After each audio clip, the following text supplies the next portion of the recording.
Good evening, everybody. Thank you for joining us for the October 22nd, 2024 School Board of Manatee County meeting.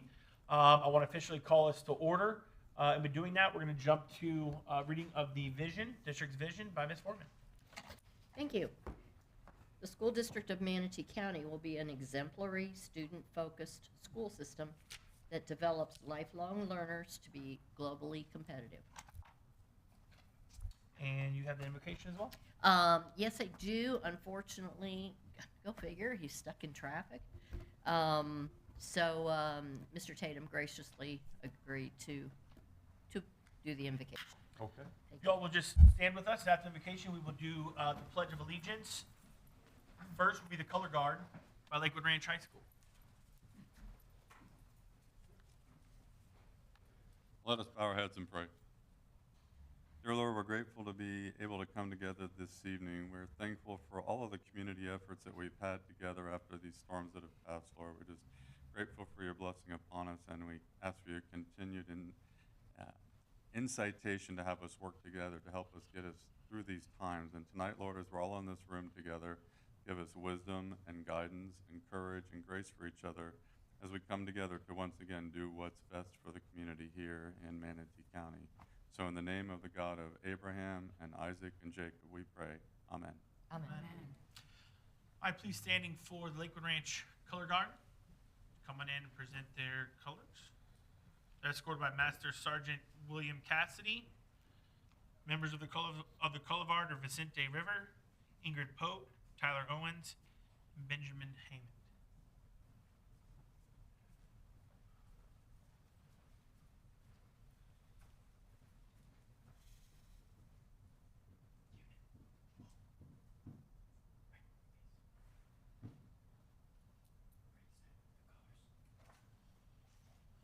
Join me in the pledge. I pledge allegiance to the flag of the United States of America and to the republic for which it stands, one nation, under God, indivisible, with liberty and justice for all.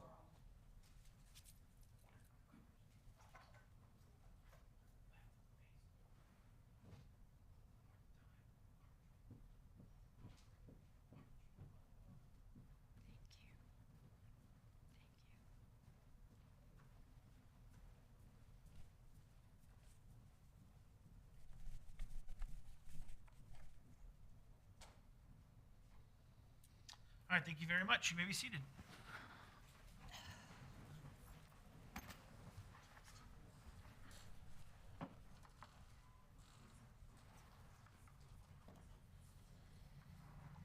All right, item number 6 on the agenda is approval of the agenda. The chair has found good cause to amend the agenda, include all items listed under agenda amendments on October 22nd.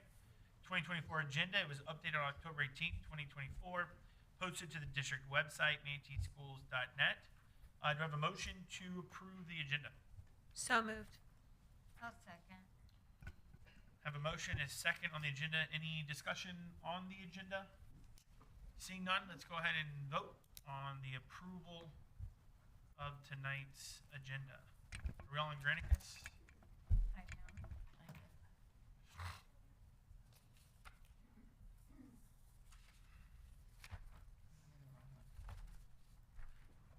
You're an aye? I'm an aye. That passes 5-0. Item number 7 on the agenda is approval of the minutes. Superintendent Weissong. Good evening, Chair Choate, board members. I recommend approval of the minutes from the August 30th, 2024 School Board Workshop, the September 10th, 2024 School Board Meeting and Public Hearing, the September 13th, 2024 School Board Workshop, and the September 29th, 2024 School Board Meeting. So moved. I'll second. All right, motion is second. Any changes needed to any minutes? Seeing none, let's go ahead and vote on the approval of the minutes listed. And that passes 5-0. Let's move on to recognitions.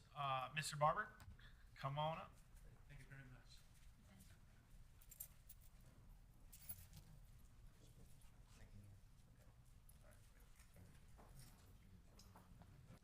Thank you, Mr. Board Chair, board members, and Superintendent Watson. Okay.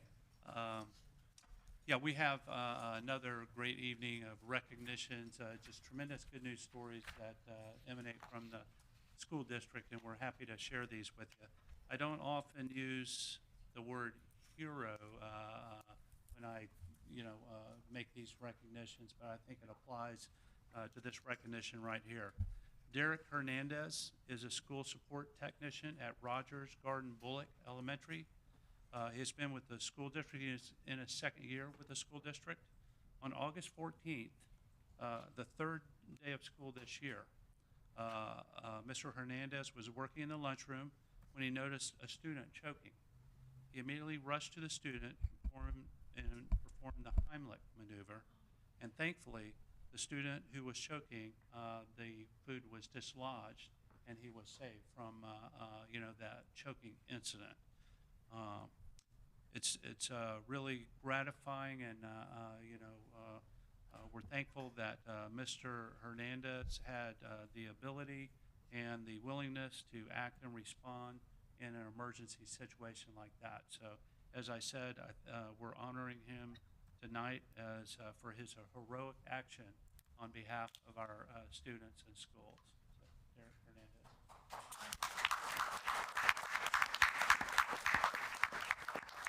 And to say a few words, I'd like to introduce Michael Escorcia, the principal of Rogers Garden Bullock. Good evening. Thank you for having us. I just want to say that we're honored and privileged to have Mr. Hernandez in our school. He not only is our school support technician, but he goes beyond what he has to do. He's a mentor. He's a role model to our students. He goes and reads to the students in the classrooms. He pulls small groups. He incentivizes the students to do better. I mean, he's just overall an amazing young man that he just, we're privileged to have him with us. And he's a hero. I mean, too. At that age, too, I don't know if I could have, he just reacted so quickly. I was way back on it. So I just want to say that thank you for everything you do for our school. And he's chosen to be humble, and he's not going to speak. We do have a little something for you there from the superintendent. Mr. Hernandez, we admire your heroism, your commitment to students, your witness in this situation, so that it ended up being a good day for this student, not a really bad one. And so I'm going to present to you a rarely given honor in the school district. This is the superintendent's coin of excellence, and I'm presenting one to you. Thank you.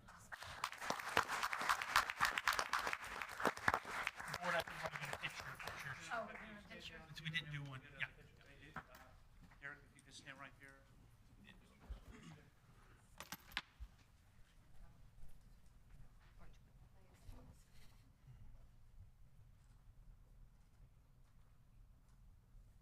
All right, thank you very much. Thank you. Thank you. Thanks for coming.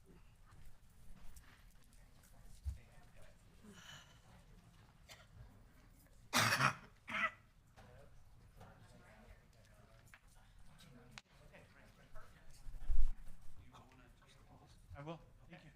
I'm going to talk to the board very much Oh, my from this goodness. angle, so this is kind of nice, not seeing the size of your heads, being able to see your face. Board, as you guys know, I work for Edward Jones as a financial advisor, and we have been privileged enough to receive a community impact grant that we are choosing to give to the school district. I'll let Woody Gross is our regional leader. Logan Beal is our community impact liaison for the district. My branch office administrator, Taylor Donnelly, and the extraordinaire branch office. She was mine for a little bit until now she's still in my office, so Deborah Decker. I'll let Woody tell you a little bit about what Edward Jones and the vision and why we do the community impact. But just so you all know, we donated some money. We'll show exactly what here in a second to buy more Translate Live for the district. So we can help the families communicate better with their staff, their teachers, etc. I'll let Woody take it over, and appreciate it. Thanks, and I'd be remiss if I didn't point out that Chad was instrumental in helping us identify this need. So Chad, thank you so much for helping us to get in the right position. I have the honor and privilege of serving as the regional leader for Edward Jones, overseeing our operations in Manatee and Sarasota County, and it's about 130 of us here in this area that are looking to make an impact in the financial lives of our clients, but also in our community as well, to help people accomplish what they were put on earth to do. And so we have been focused, and I believe you are aware of partnering with you to provide financial literacy through a program at Edward Jones that is zero cost to the district. That is something that we have been excited about. That financial fitness program is hopefully something you can utilize, and hopefully this is another step forward with us continuing to partner with you in the future. So we know that education is part of the bedrock of students having the opportunity that America provides. Thank you for what you do on a regular basis to make that possible. I'm thrilled to announce that Edward Jones is donating $20,000 to the Manatee County School District for the purchase of these translation live devices. We know these devices are a game changer to help folks communicate. Folks who speak different languages than English, they can speak in their native language to be both heard, seen, and communicated with in a way that they feel they are understood and that they are in control of that opportunity. So thank you for the opportunity to be here tonight. We know that this is going to foster an inclusive and supportive educational environment as we move forward, where every student has that ability to feel heard and understood. So we believe clear communication is fundamental to education success and community building. Thank you for your continued dedication as a board each and every day, waking up to look out for our students in this county. Thank you. You have anything you want to add? You have anything you want to add? Okay. Deborah was gonna Yes, give yes. just, Go ahead. So I'm just going to step forward very quickly. First of all, I want to say thank you to the board because you approved this original purchase back in May, and without your leadership in approving that purchase, this never would have happened. And I want to also thank Chair Cho because he had the wonderful idea to expand this program. So I'm very, very grateful. So I just very quickly gave every one of you a QR code at your desk. The last time I was here, I gave each of you, we did a quick demonstration. Today I want to show you one of the most amazing features of this program. It's called broadcast mode. So if you scan this QR code, you are going to be able to see the side that offers all the different languages to you. And this is going to be a game changer because it then turns your device into the guest side. And as a speaker in our school district at a parent-teacher organization meeting, at a SAC meeting, nobody knows this yet. I have plans for graduation as we go to summer. We are going to make all of our families feel included. And so the beautiful thing is I, as the leader, can turn my device on, and as people join by scanning, it will translate to everybody into the room, whatever language you choose. So there are 120 plus languages in this program. It will transcribe. It will also, if they have headphones, it will read it to them. So if whether they're a listener or a reader, they will get to hear this device in their language. And so they'll be able to participate and understand what is going on in whatever meeting is going on in their classroom or at their schools. So I really feel like we will be able to use these to help students fill out their financial aid paperwork for next school year. I always forget that, I'm a little old. And so this is just gonna be a game changer for our families because not only do we have students that are English language learners, we have many of our kids that are English speakers in our classrooms that live with parents or other adults that aren't English speakers. And so this is a way for us to make sure that all of our families feel included and to be an advocate and a voice for their own child while they're at their school site. So I just wanted to give you that quick little view. I know there's 4 people who scanned. You'll be able to see it translated into whatever language you chose. It's very sensitive, so if I'm up here coughing, it'll hear the coughing.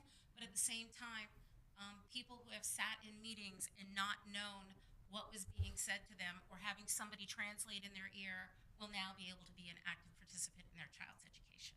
So again, I want to thank Edward Jones because you are helping us expand this program I've got schools that are using this every single day. I have principals reaching out saying, this is wonderful, how do I get more? So with this additional purchase, we're going to be able to put them at our schools that have a higher population, so they could have two. And I wish I had time to show you. I had one of our ESOL resource teachers at one of our high population ESOL schools, and she's a Spanish speaker, but she sent me a video of her using this with a student that spoke Chinese. And the video showed this little girl, she was probably a first or second grader, her face absolutely lit up because there was nobody who spoke Chinese in that building who could communicate with this little girl. And this little girl is going to be a genius and an English speaker, but for her to feel like somebody could communicate with her is a game changer. So again, thank you to Edward Jones for your generosity. Thank you to Mr. Choate for making this happen, and thank all of you for originally approving that original purchase that has facilitated the growth of this program. So thank you very much for your time.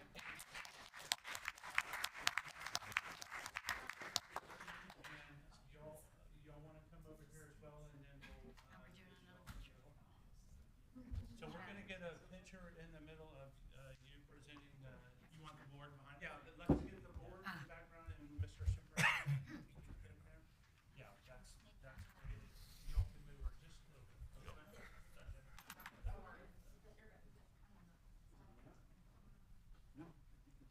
Tilt that side up just a little bit. That's good. Okay, ready? Yeah.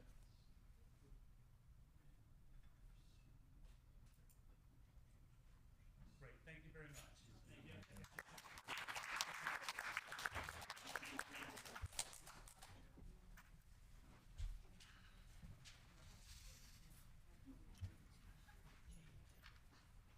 Money's already transferred. Money's already transferred. Take it.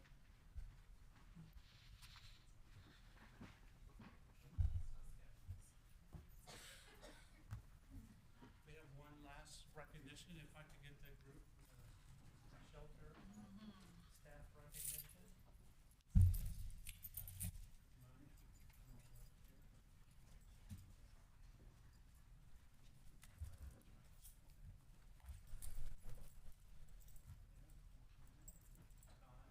We're gonna face this way.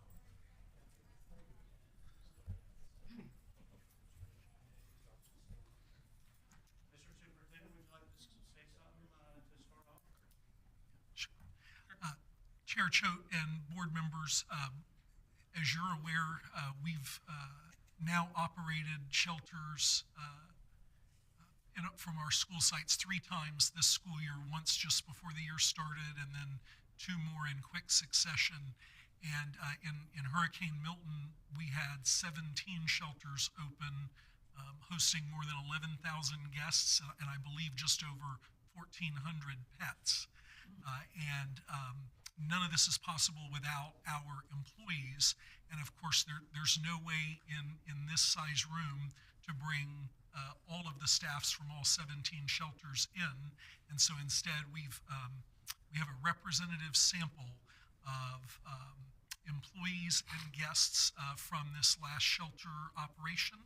And we're going to hear from some of them and talk about what it takes to run a shelter and what it's like to be in one.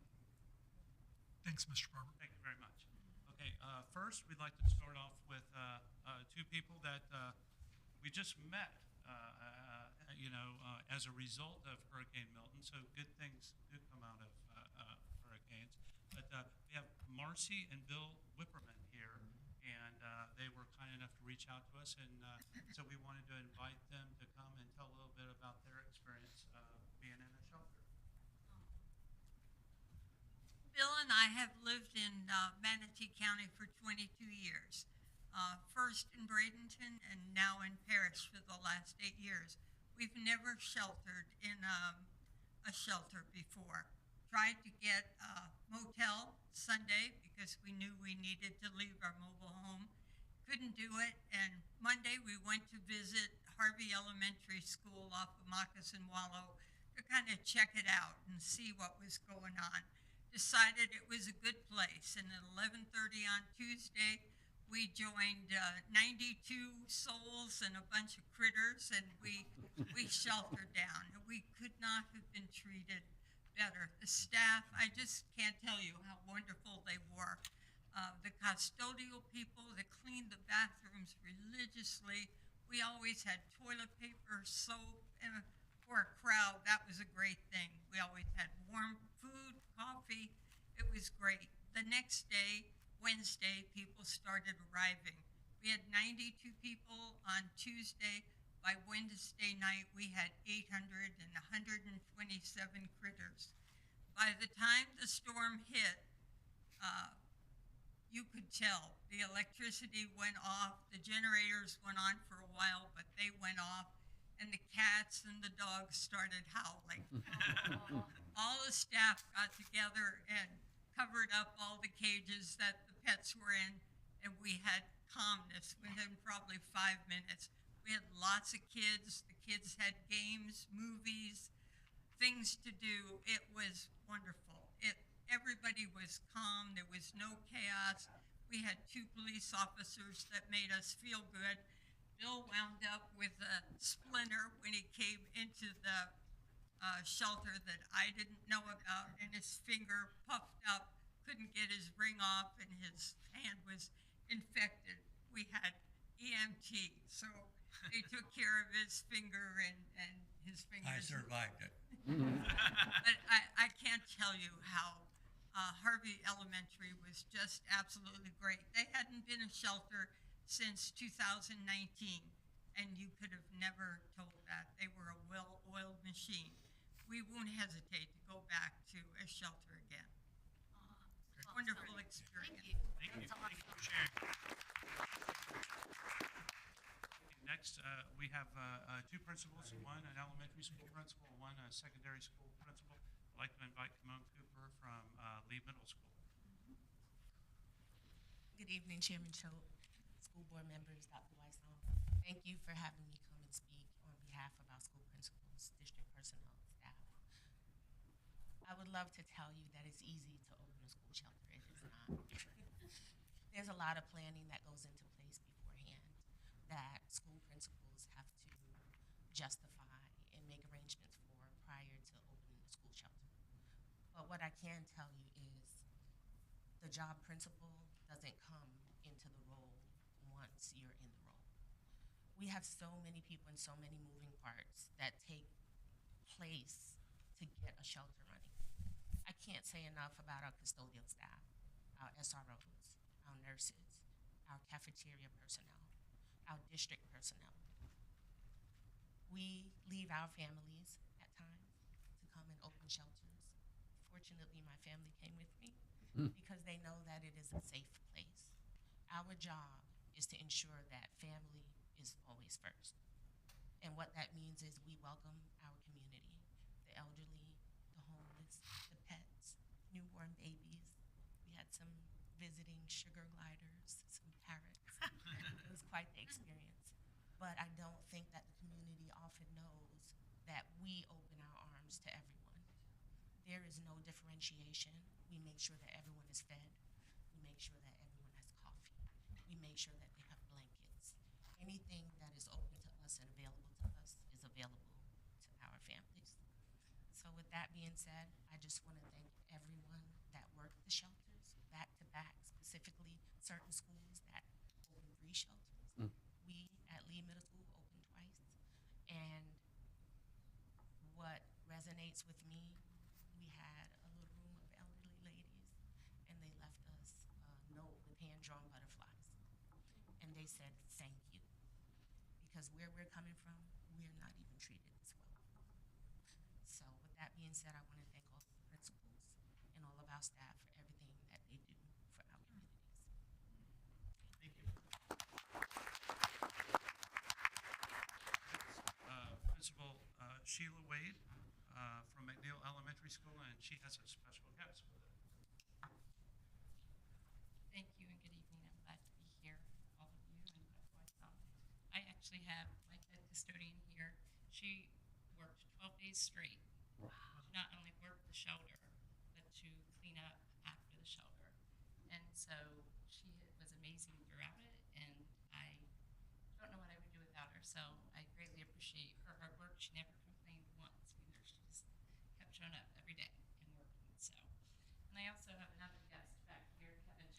on my team as well. And I want to thank him because if there was something I was, like she said, we don't know how to run a shelter. We just do what we have to do. And if there was something I got stuck with, I just texted Kevin and I said, help. And he helped. So I greatly appreciate it. I always told him he has to remain on my team for as long as I'm in Manatee County Schools. So thank you, Kevin.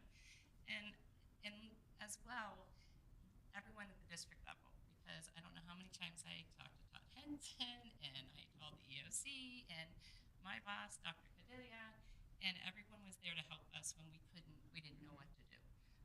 I learned a lot about running a generator. That was great.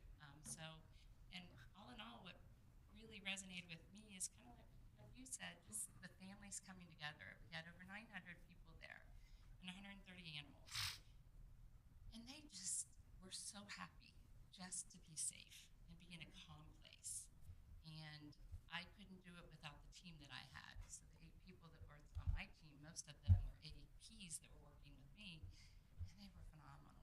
So just absolutely phenomenal. So all I think of is just, I'm grateful. Very grateful that I got to do it, but I did it because of those who did it with me. So thank you. Thank you.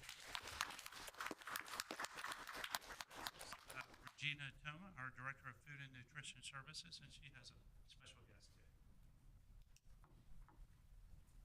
Good evening, Board. Thank you for recognizing our staff. Dr. Weissong, thank you very much. We appreciate this. You know, it's one of those things, once it's done, you want to put it out of your mind. But we can have one last moment. I recently spent some time out of town with relatives that were in public education and administrators, and they're always fascinated that our principals run our shelters. And the funny thing they said was, you mean Aunt Agnes and Aunt Fran would have been running a shelter? And I'm like, yes. And they're like, we have to think about that for a minute. So, you know, we definitely, you know, get out there and do it from food service to custodial, and it's quite an experience. And I think sometimes we have staff that's reluctant to participate, but once they do it, they always want to do it again because you see humanity like no other time in your life. So I would like to introduce our amazing cafeteria manager at Mills Elementary, Deanna Sabatino. She's been with us almost 15 years now, and she is always the first one to step up. She's got the bag packed. She's ready to go to shelter duty. We have a lot of amazing staff. I think this time we had about 87 people work between managers and employees, and also our district office staff who really rose to the challenge. So I appreciate each and every one of them. So yes, we were talking. I think this was probably my 7th shelter. I do have an air mattress now, so that helps a lot. But running a shelter it's tiring and it's hard and it's long days. But the reward that you get from it is something that you'll never get in anything else. And you have so many people coming and thanking you. And you know, there was one little lady that I kept walking around, and she kept finding me, and I was walking around just to help her be calm. And so it's like all the different things that you do, but it's very, very rewarding. Thank you. Thank you. Thank you. Thank you. Thank you. Finally, and it kind of, you know, appropriate that Todd would be the last one to come up and speak and introduce his guest, because he kind of cleans up after. Todd Henson, our Director of Maintenance and Operations. As we all know, the Nolan Middle School is a critical care center. It's the only one we operate in the district. And so it's certainly the first to open, but it's the last to close. Mr. Robert Greer is the head custodian at Nolan, and he ensures that from the beginning through the middle and the end, the shelter operates at the highest level. He does a great job. Robert is no stranger to service. He's a Navy vet. So with all that, Robert, thank you for all your service, what you've done for the shelter. Job well done, sir.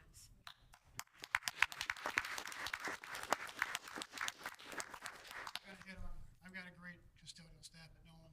Without them, I would not be able to do it. I've got the greatest lead custodian. She put in over 150 hours, I think, helping me out. I've only got a crew of 4 that we rotated through the whole shelter. It is a pleasure to serve. This is my fourth shelter since I've been in Nolan. I've got a good working relationship with the guys from the health department, so when they come in, I kind of know what they're going to do, so I just sort of pre-plan ahead of it, and we get everything set up and tore down pretty fast. So we serve the people while they're there. My pleasure. Excellent. Thank you very much.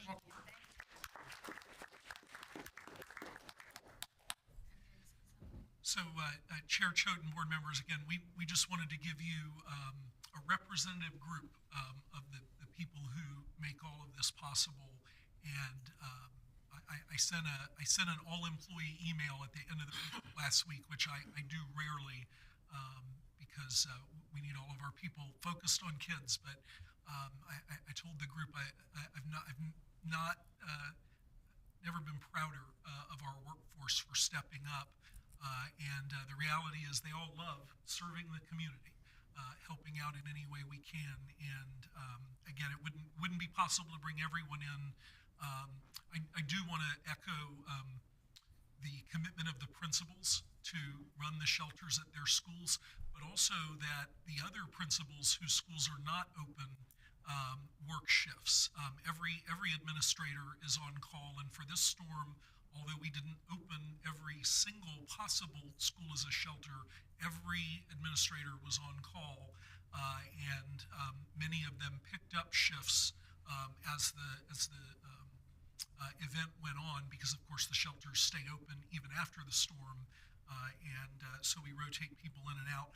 I also want to thank our crew that goes to the Emergency Operations Center to be with the county's emergency management team. This year, Paul D'Amico, Patrick Bartholomew, and Sally Porter are our usual core crew. But again, because of the intensity of the storm and the needs and the number of requests that were coming in, we also sent Stephanie Calloway, our Executive Director for Elementary Education, and Rick Bailey, our Chief of Human Resources, and they both spent a lot of time at the EOC and contributed to the coordination effort at the county level, which was exciting. And then, of course, every member of the cabinet is also in shelters. I think at some point every executive in this district spent overnight time at one of the shelters, and the principal supervisors not only supporting their principals but working at the shelters that they're assigned to. And then my direct leadership team all spent many hours at shelters. So to have each of our deputy superintendents bunkering down. Mr. Rinaldi was at SUG, Mr. Jensen at Miller, Ms. Sellers at Freedom, Mr. Chapman at McNeil. Mr. Barber and I were at Nolan. We probably drew the simplest of the duties because we were at a place with a generator and the power stayed on, but we did that to make sure we were in continuous contact with the EOC. But every leader in this district steps up to serve alongside our custodians and our food service workers and all of the other people who make the shelters work. So thank you to everyone here and to everyone that you're representing for serving our community in a time of need. Thank you. Great. Can we get a photo? If I could just say, I did a tour of some of the operations, the shelters before a lot of people got there, and a lot of your faces I saw. I didn't want to interrupt your work because you were doing such a great job. I was just there to observe, and I talked to several people that were there, and we're talking people like one said you brought an air mattress. Yeah, that's good thinking. There were seniors on the floor with just a blanket, and I stopped to talk to them, and they were just as thankful to be on a floor with a blanket than to be out in that storm. And it is a well-oiled machine, and talk about Nolan. I was so impressed with everything that went on there. Again, and they're very proud of what they do, and it's very evident with the way they set up and the way they treat the people that come in through those doors. Kids coming in with their little fuzzy bunnies and their slippers and blankets is just, and even wagons. So I just want to say, I have a different perspective of everything that goes on when you're doing the shelter. I went all the way Tabor is such a tight-knit little community out there. And it was just incredible. And I just want to say from the bottom of my heart, thank you for what you do for our community, because it's well received. And two, I went to the EOC and spoke to people at the county, and their comments about how we serve our community with our schools was so positive, and they were so grateful for everything that we do for our community people. So from me personally, I want to say thank you for everything you do. Yeah, ditto from the whole board. Good job. Why don't y'all come in the center right here, the peppermints are our guests. And if y'all can just get on each side of them, and we'll get a photo with the board in the background, and just tell the peppermints that we'll leave the light on for you. Or at least as long as we can. My only complaint was the guy that was there next to us snored so loud. The walls were vibrating. We'll remember that. Okay. Yeah, ready?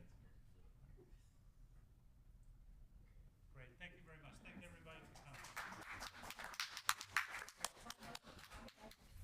Thank you, guys. Thank you very much. Yes, sir. Goodness.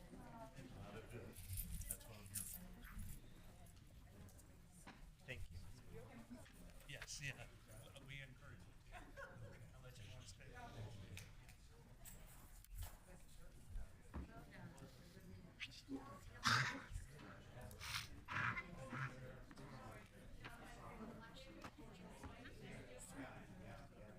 We're on social media too, if you would like.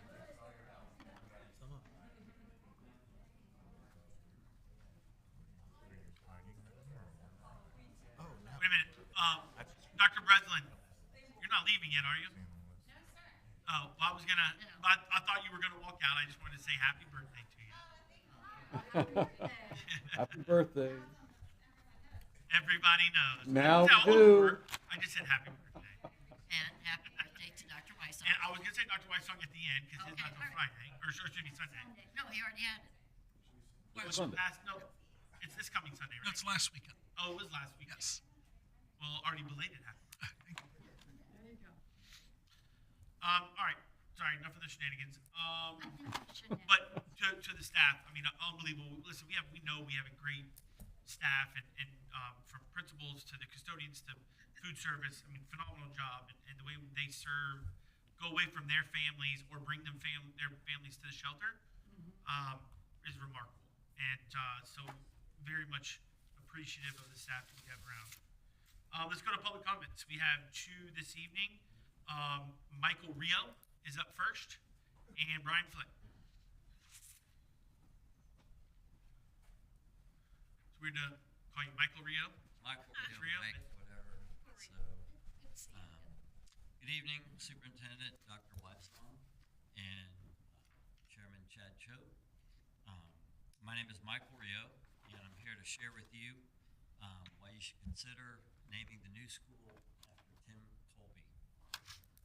I spent 40 years, 39 in Manatee County, serving as a teacher, coach, principal, and executive director of elementary education, and was inspired to do so by Tim Colby. And Tim had a gift of finding and identifying people with leadership potential. I know a lot of you weren't here during that time, but John Maxwell said that leadership is influence, nothing more, nothing less. And over 40 years ago, Tim told a 23-year-old teacher, me, that he saw leadership characteristics in me and encouraged me to get my master's in educational leadership. Didn't really have any desire to do so because I love working with kids, and coaching was a blast, but eventually ended up in administration. The amazing thing is that not only did I end up there, but the amount of people that some of you will know some of the names, some of you won't, that he influenced directly to become administrators. Brian Flynn, who's here tonight, principal. Kathy Hayes, Myra Russell, Jackie Featherston, Phil Joshua, late Bill Lance, Jim Menace, Greg Kunko, Todd Richardson, Kathy Redmond, Glenna Shields, and the late Jackie West, and myself. 13 people who were influenced by this man then that number multiplies because of those 13, many others have been encouraged to go in and get their educational leadership degree because we were taught by a man who was inspirational, encouraging, and he saw the potential in others. When you think about all these leaders that I just mentioned, and all the great leaders that are up for this nomination, I believe he stands at the top of the hill. And there are good leaders and there are great leaders. John Maxwell said that great people desire to bring out the greatness in others.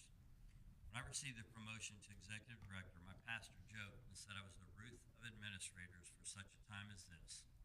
I believe God has had his hand in my career, and I also believe that he used Tim Colby to inspire a young man 40 years ago to pursue a career in educational leadership. It is my hope that you will strongly consider Tim for this naming of the new K-8 school, as he is very deserving. Thank you so much for your consideration. Thank you. Brian Flynn?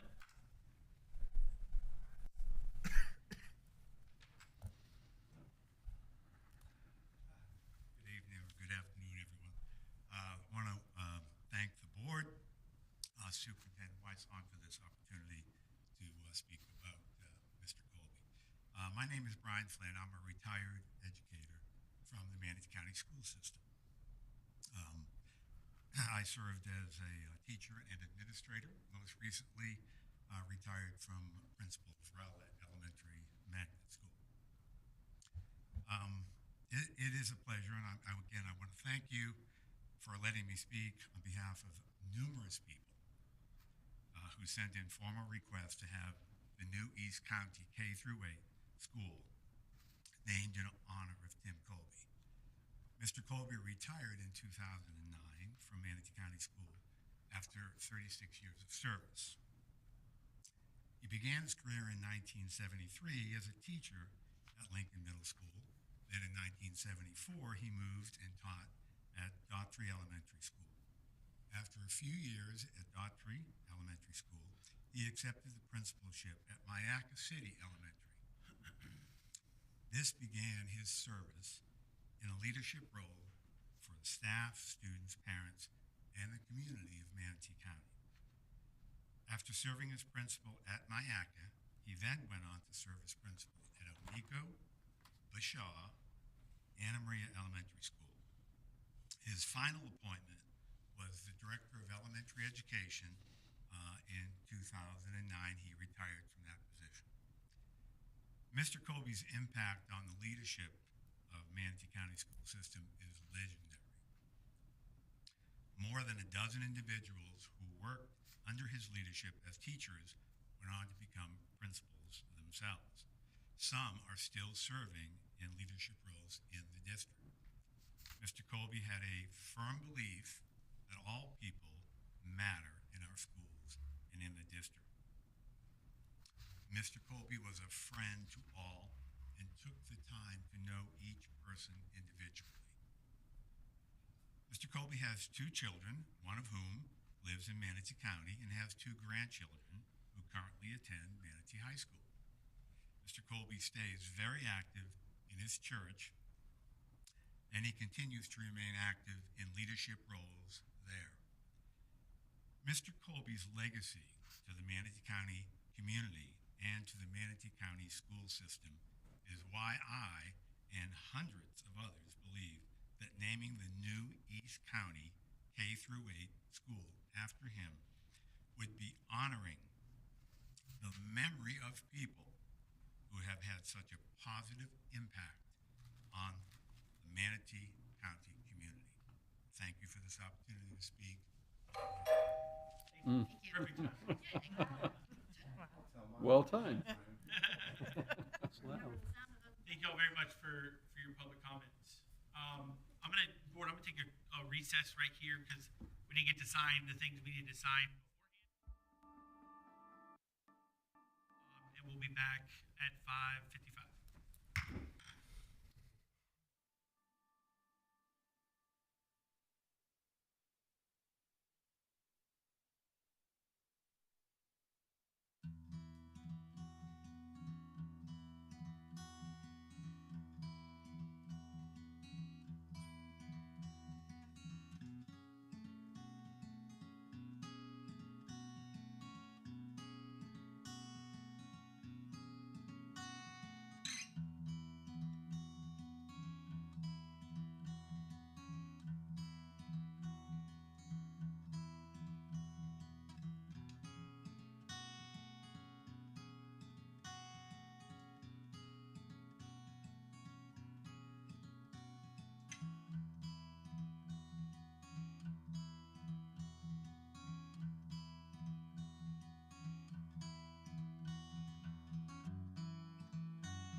Moving on to reports and presentations.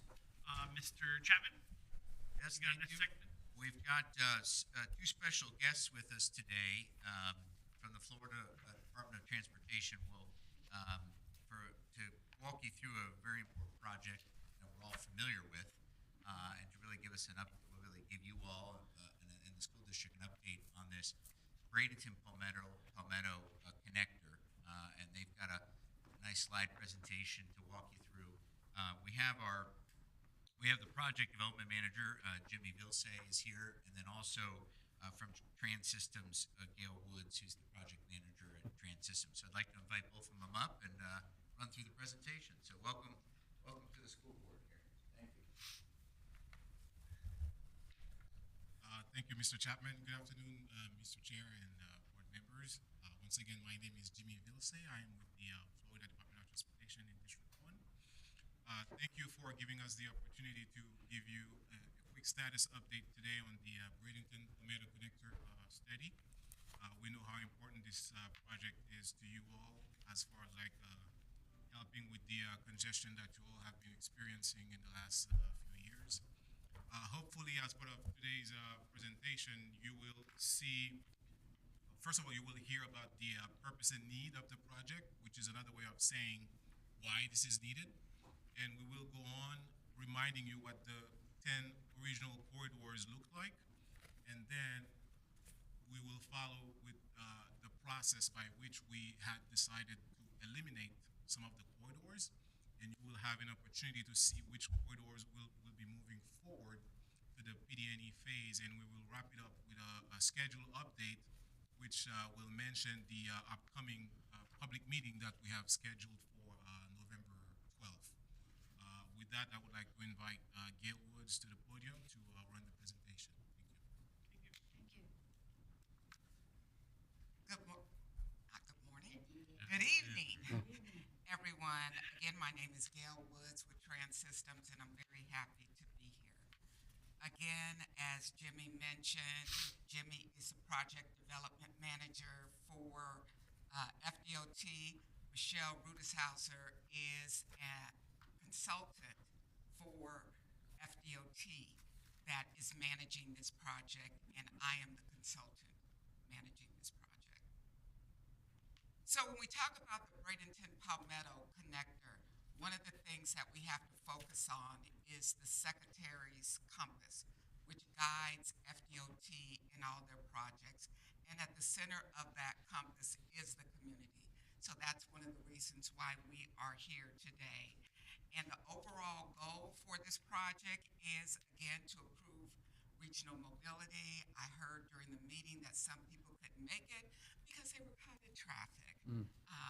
Also improve the emergency evacuation, improve the freight movement, reduce congestion, strengthen the local economy, and through this process, engage the community, industry, and agencies. So as we look, DOT has a 5-phase development process, and we are in phase 1 for this project. So we are in the planning phase. So as Jimmy mentioned, we have 10 corridors. We want to take those 10 corridors and narrow it down to 2 or 3 that will be further studied in the PD&E study, and then come up with a preferred alternative that will go through design, right-of-way, and construction. So one of the main reasons we wanted to come to the school board, we've had meetings with the communities, and one of the questions they ask, have you gone to the high schools? Because this process takes about 10 years. So 14-year-olds will be driving at 24. They are the ones that are going to be impacted the most by this project. So again, one of our goals is, as we go through the presentation, do you think this is worthy of getting out to the middle and high schools, again, to let them know about this project, and so that they will be informed as to what's going on in their community. And again, moving on to the project development process, phase 1 and phase 2 are funded for construction, but but phases 3, 4, and 5 are not, only because the study area is so big. DOT really doesn't have an opportunity to nail down what they need for right-of-way, what they need for construction. So as we go through the PD&E phase and kind of refine the alignment, then we'll be able to come up with the cost for design, right-of-way, and construction. So again, as part of our outreach, if we were to update this, we've had over 90 meetings with different agencies and groups, just informing them of what is going on. We've talked to a lot of communities that are 55 plus, but we really haven't reached out to the high schoolers. So as Jimmy mentioned, one of the things that guides us is the purpose and need for the project, and the purpose is to evaluate additional capacity and transportation demand across the Manatee River. And our primary need, again, is capacity and transportation demand, with the secondary need on safety and intermodal relationships. So one of the things we've done is develop a methodology memo that will guide us on how we evaluate these corridors.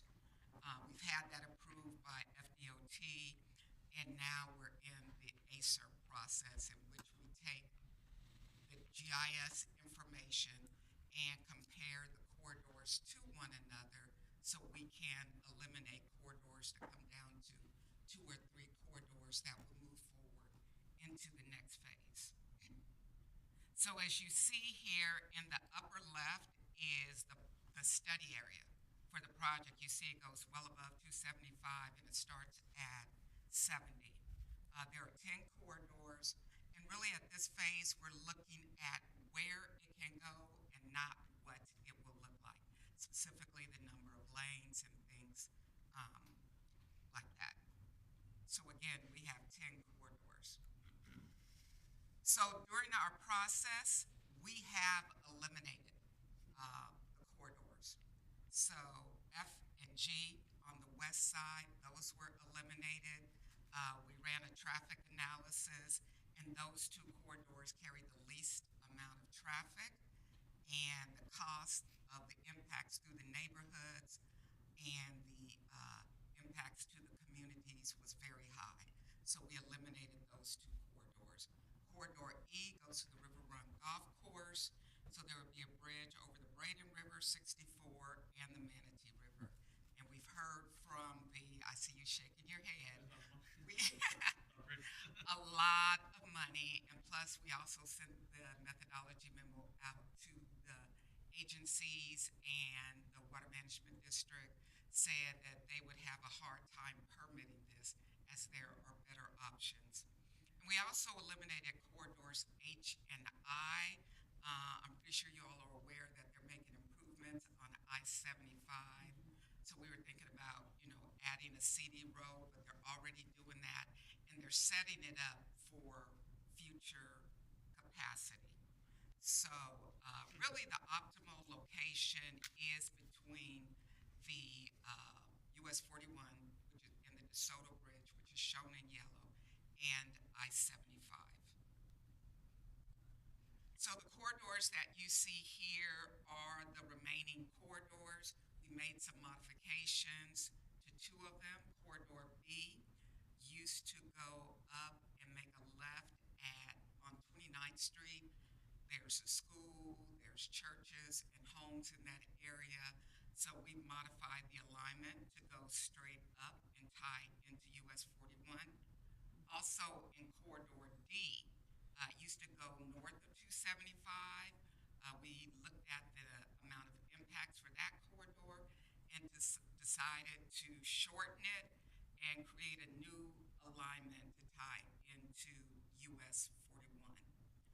So just to let you know, we've kind of refined it a little further, and in our ACER report, we're not putting this in written form, but we're informing all the agencies that we are moving forward with Corridor A, which is the yellow, Corridor B modified, which is the navy blue,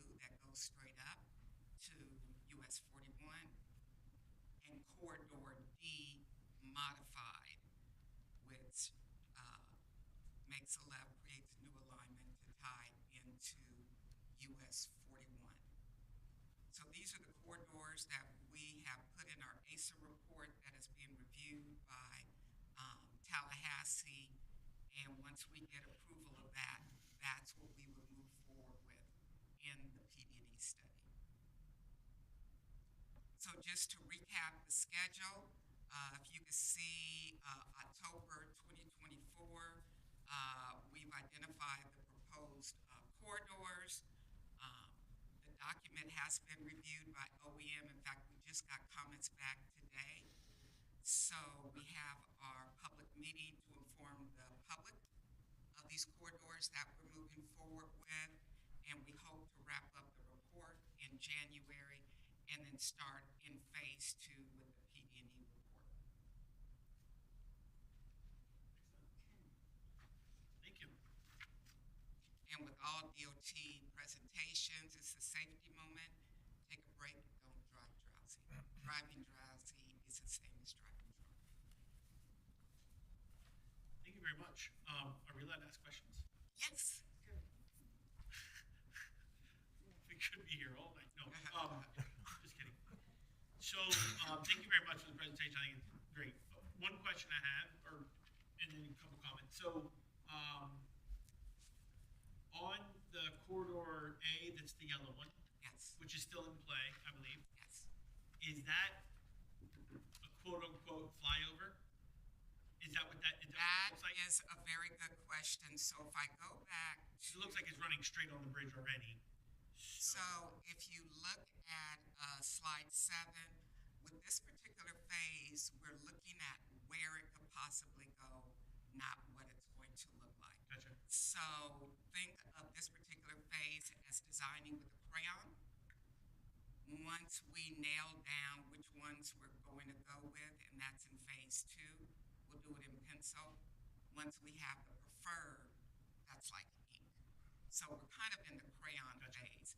Once we get to phase 2, we'll look at how many lanes is it going to take in order to really make a difference in the traffic patterns and help with the congestion in the area. And really, just to be honest, this project probably should have been done about 20 years ago. Yeah. But, I mean, we are where we are. So it may be, 2 of these is what it's going to take in order to see what happens. So once we move to phase 2, we will look at that.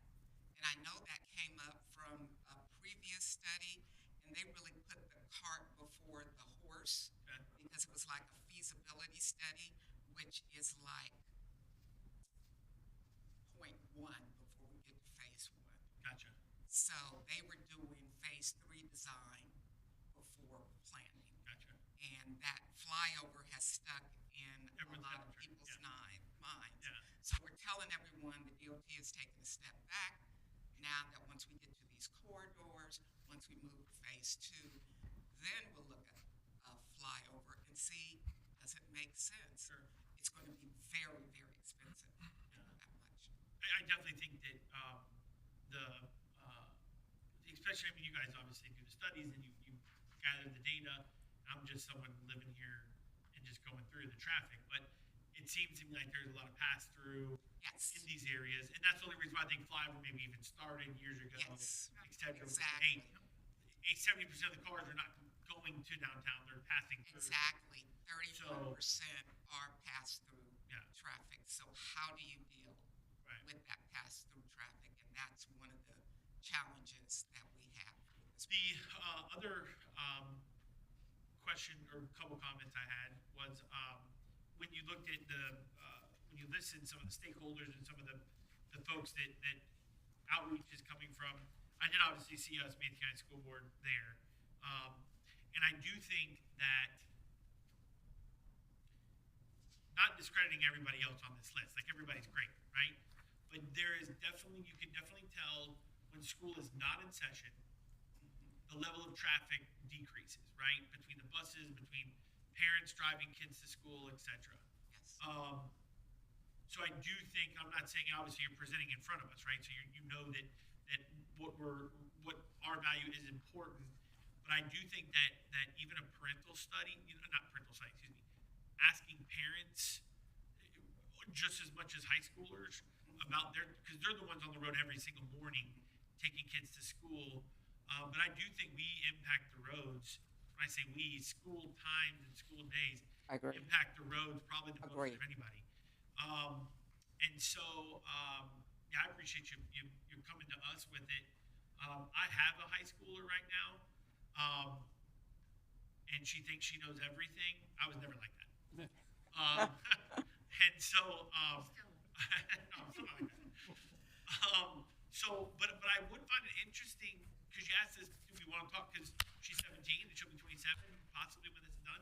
I mean, I think it would be kind of interesting to see their thoughts, right? Like, they see it from a different lens. They've only been driving for a couple of years.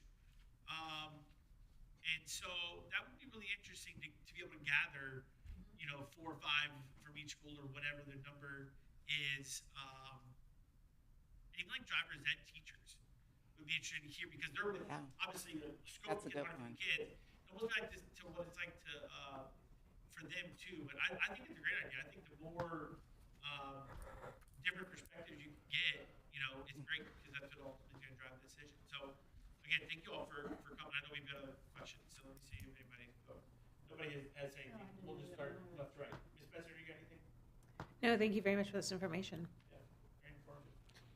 When you're talking about flyover, you're talking about driving straight through. You said 31% are pass-throughs.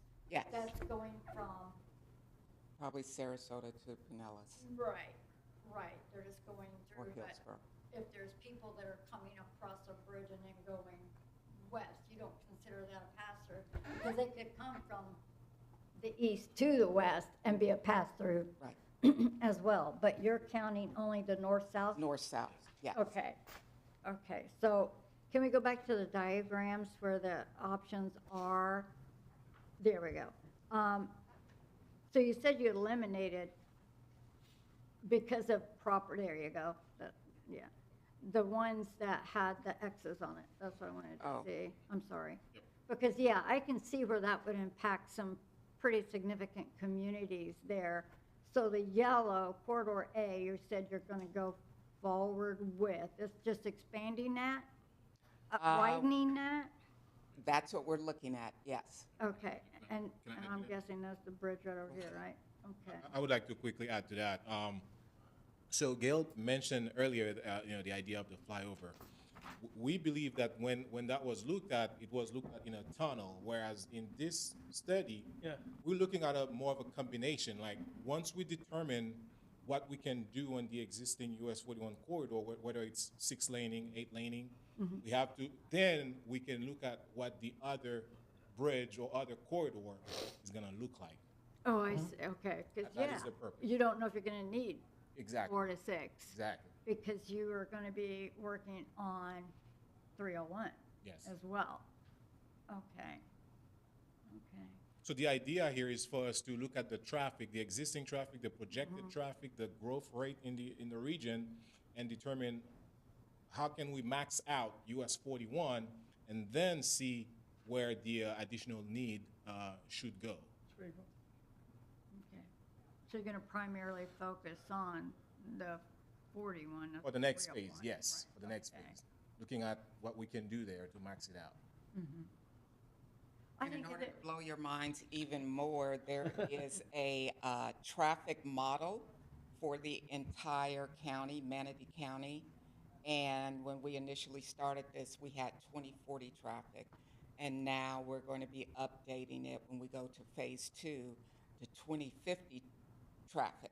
And then we're going to pull out of that model this specific area, and we'll be able to see, it'll take into account all the new improvements in the area, all the new projects.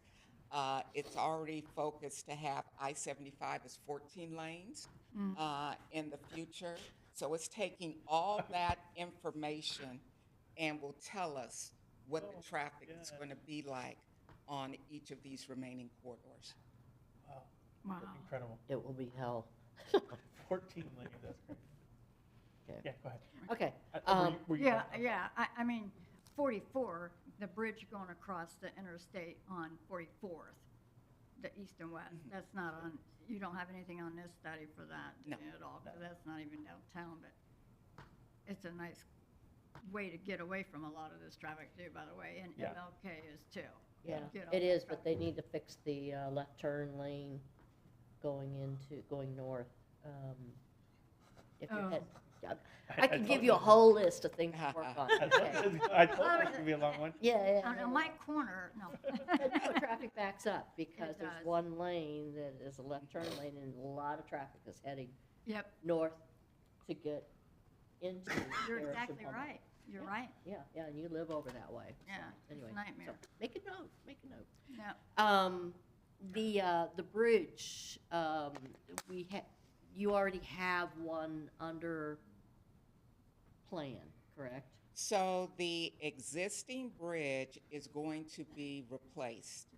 FDOT was able to secure federal funds for the replacement of the bridge due to the age and condition. So we will be working on the final design of that bridge, but we are designing the bridge such that if this project comes along and say, hey, we need to add from 4, go to 8 lanes, then we can go ahead and easily do that and meet all the requirements that FDOT requires for clearances and things like that. So it's not a done deal that you are not going to be adding lanes to that existing, to that bridge? The replacement is strictly a replacement. We are not adding lanes on the bridge. But one of the things we've done is there'll be 12-foot inside shoulders, 12-foot lanes, 12-foot outside shoulders, barrier, and a 12-foot shared use path. So there would be a lot of room, and it will definitely be a more comfortable drive. You're And not 2 optically- feet from But- a railing. But we're not gonna have extra lanes of No. traffic coming in. Not for the bridge replacement. Couldn't it, make your, couldn't that be the first start of your project if you can add even 2 more lanes, to? I certainly understand why you would be quite simply baffled by this, but the thing is, the type of federal funding we received is strictly dedicated to bridge replacement. If we were to add capacity, which is what additional lanes would be, those funds would be pulled away. That is the dilemma. Has anyone we- gone we're faced to our legislators and said, it just does not make sense. I absolutely agree, and we've heard many members of the community make the same comments. And again, the answer is quite simply the type of federal funding we received, we can only address bridge issues with. If we were to add capacity, those funds would be pulled away. Okay, well, when you talk about these, I assume they're bicycle lanes and pedestrian lanes. Can we subvert them after the bridge is built? Oh, my God. I Saying told that you. publicly? So with any capacity project, you're going to have to go through this process. Yeah. So we are for the DeSoto bridge replacement. We are in phase 2, wrapping up phase 2, getting ready to go into phase 3.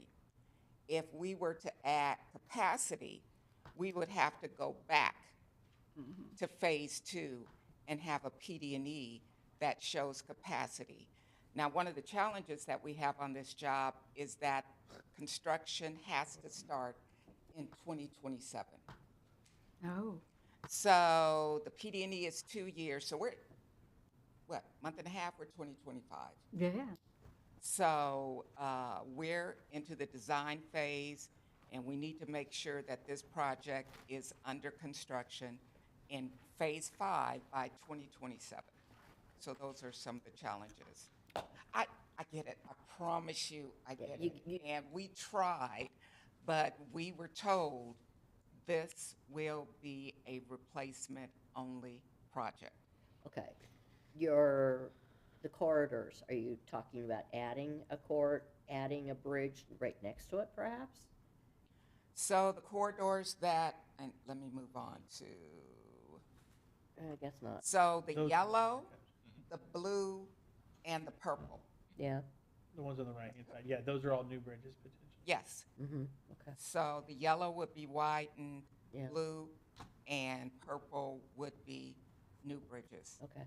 I guess I don't, first of all, as far as talking to the students, parents are coming across, they're doing double traffic.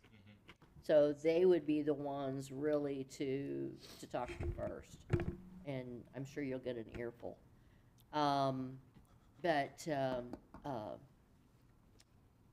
So making it easier for the parents, not for the students, would be more beneficial.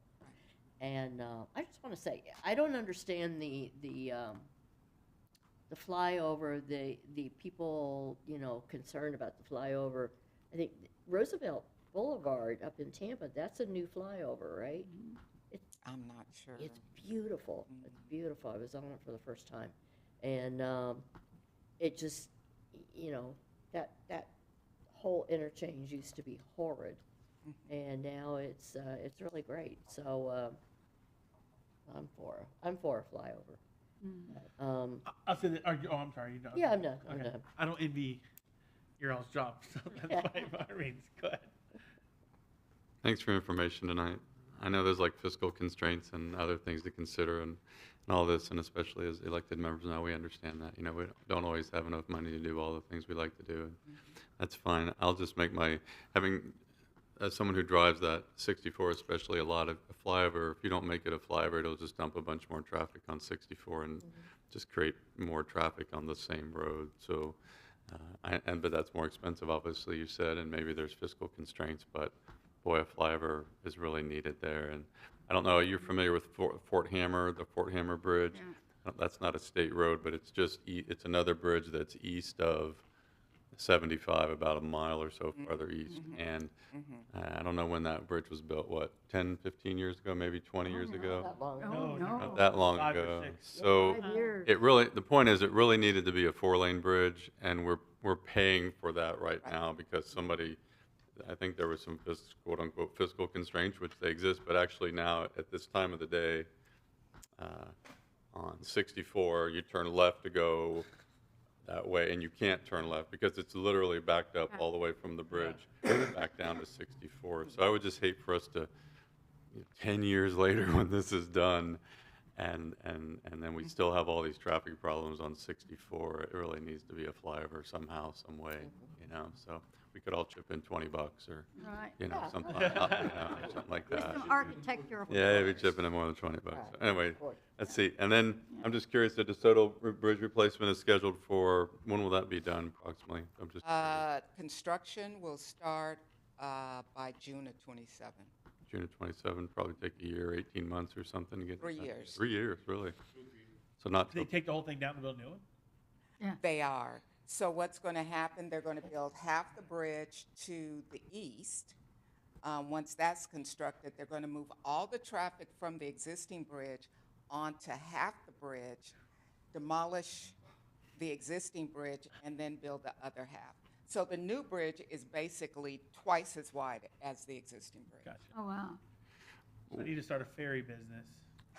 Well, Downtown San So will that just be one lane of traffic then for a while there, for a couple of years? No, it'll We're still be not reducing the number of lanes during the peak hour. during the peak hour. Yes. But if you try and cross at noon or something, one lane might be. No. No. Peak hour, during the peak hour, we'll have the full number of lanes. It's off-peak hours. Yeah. So at night, when the At night. traffic volumes go down, Okay. and you can easily close one lane without having a lot of backup. So it'll be done approximately 2030 then, right? 2030. Okay. And then whatever is decided for this project, 2034, that's when construction starts in 2034, or is that? 2030, yep, somewhere. All depends, because if we go back to the 5-step This process? schedule, so the PD&E is probably going to be at least 3 years. Okay. For the PD&E. Design's going to be 3 years. Mhm. Depending on which corridor we select and the number of parcels that we have, this could take 2 to 3 years. Mhm. And then construction could be 4 years. And they'll probably break it up What you're saying. into packages. Yeah. Because these corridors range from 7 to 10 miles. Okay. And just for an educational, I mean, we're all part of the when I say, we're government servants, we work within these bureaucracies with laws and rules and fiscal constraints. But, you mentioned that, quote unquote, this should have been 20 years ago. And I was in the Air Force for a long time, so I understand like airplane procurement takes time. But why do you think this wasn't done? Like if you were queen for the day and you could change the process so that, quote unquote, it had been. Want it. Somebody didn't want it.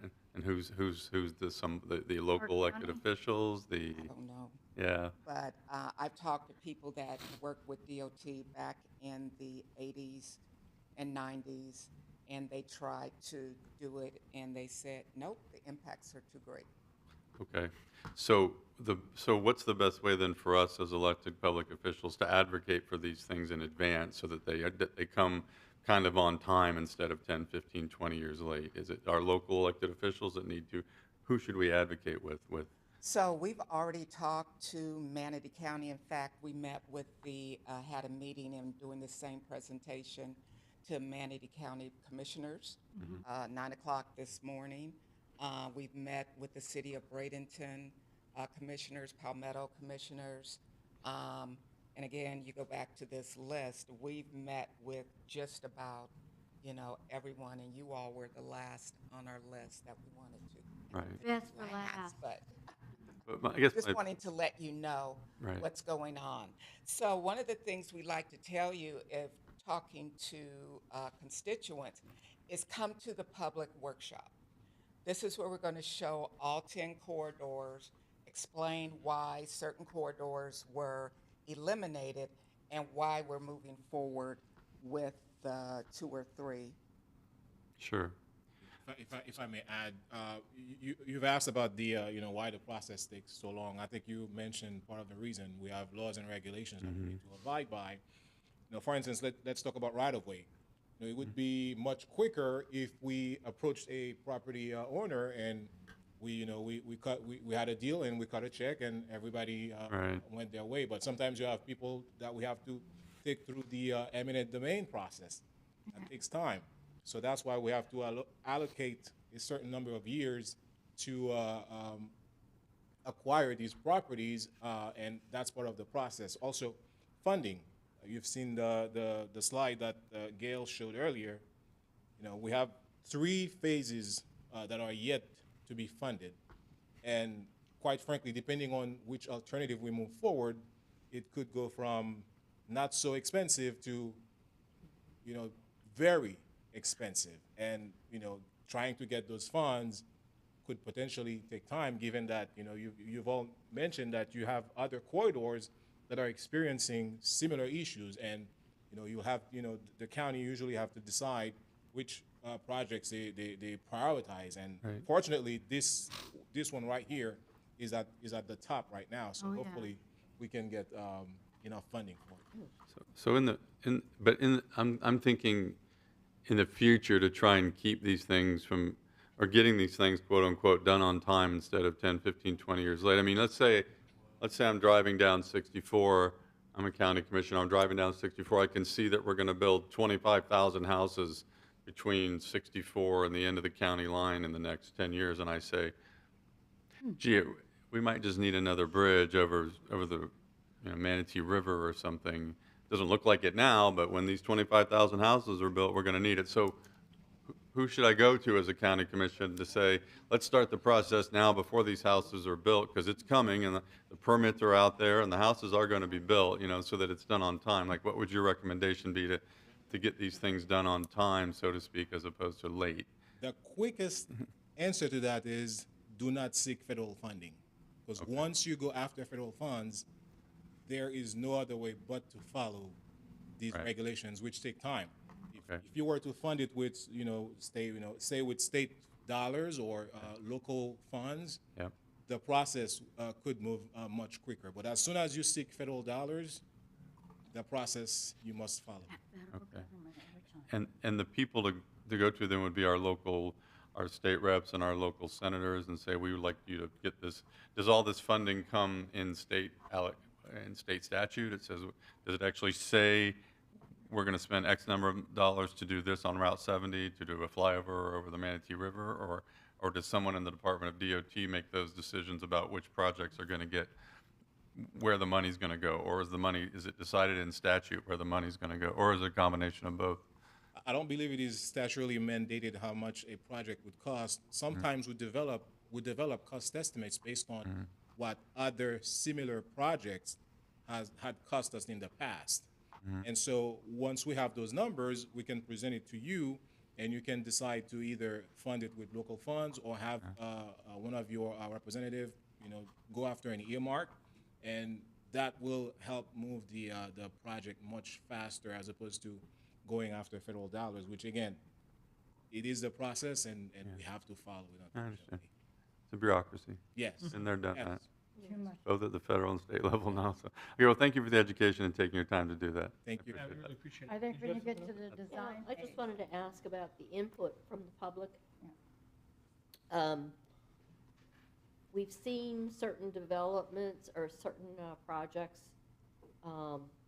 in Manatee County, such as the, one crosswalk after another on Cortez Road, cutting off the medians on US 41. I don't recall the public ever being, because I have gone to a public meeting about future Cortez Road, but it's more out by 75th.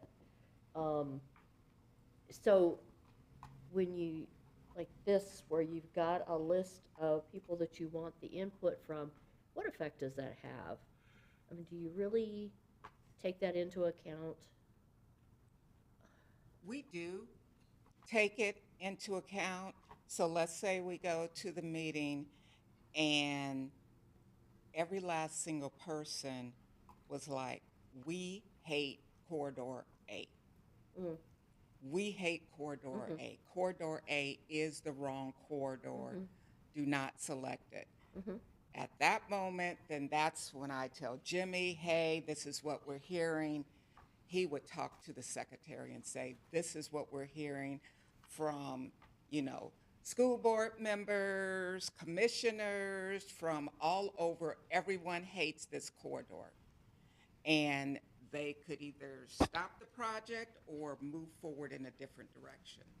So but we the need your discussion and comments have been all over. There hasn't been one specific, I hate this corridor. Okay. Especially if we spoke to, let's say,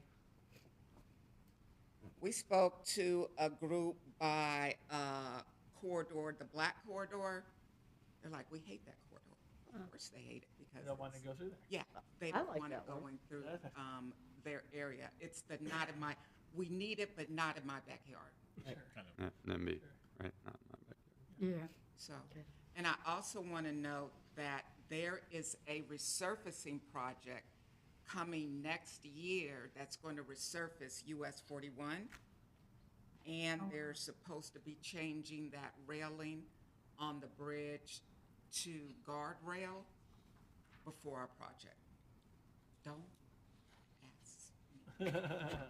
And I want to quickly go back to the question. I mean, as you can see on the slide here, let's look at the navy blue corridor. The dashed line was what the corridor initially looked like, and this is a street that is, I think you mentioned there's a church, there's a school there, so the impact would be, quite massive.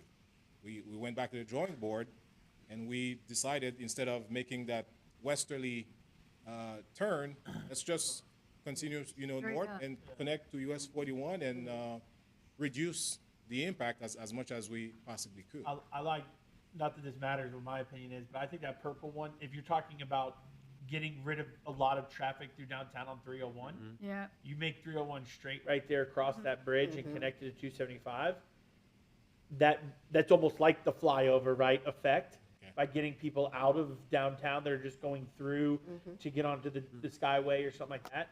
And it's straight, right? I feel like maybe, and I have no clue about any of this, but I feel like building something straight is more efficient probably than curves and things like that. So this is super interesting. I think we could probably spend the rest of the evening talking about this stuff. But yeah, I mean, I don't think. One more Yeah, little go ahead. comment. When you get to the design phase, I think that would be a good tease for high school. Okay. To be able to maybe submit different drawings of renditions of what they would like to see in their community. I don't know. Yeah, I see like a little mini. It's gonna be there as long as it is mine. Right, exactly. So I think that would be kind of a good thing to get them involved, because like you said, they'll be driving over it long after we're gone. And, We're and not gonna talk about one thing I'd like to right. quickly add to what you just said, we, one of the reasons why we're targeting the high school group is not only because 10 years from today, they're going to be adults, moms, dads, or whatnot, but also we see this as a potential for career development in high school now. Like if you're in the engineering world, you probably know that, you constantly see the same faces, whether it's, Jacobs or Kimley Horn. Those names keep popping up, and over again, you keep seeing the same faces. So this could potentially be used as a career development. Like, this is coming to your backyard. Who's to say that you're not going to be the engineer working on the design when this thing comes through? You may be the construction worker, the CEI inspector. So we see it as a potential to help these kids see that there's something in this for them too. Yeah. And when you drive over it, and you can say, I helped build Yes, that. Yeah, definitely. Yeah. Exactly. Thank you all very much. Thank you. Really, really appreciate Very, it. very informative. Thank you. Thank you. Appreciate it. Thank you. Good luck the rest of the way. Yeah. We'll see you back in 10 years. All right, that moves us to item number 11 on the agenda, the consent items. Superintendent Weissong?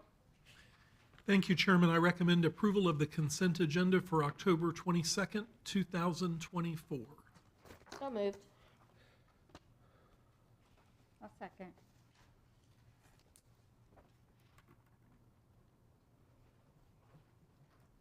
We have a motion and a second. There it goes. Let's go ahead and vote on the consent items. And it passes 5-0. All right. Moves us to item number 12, new business.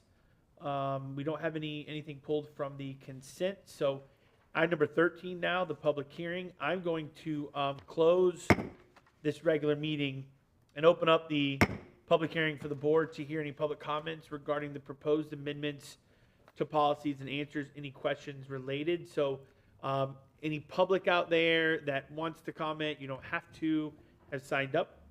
Anybody want to comment on the public hearing for consideration to adopt and amend school board policies?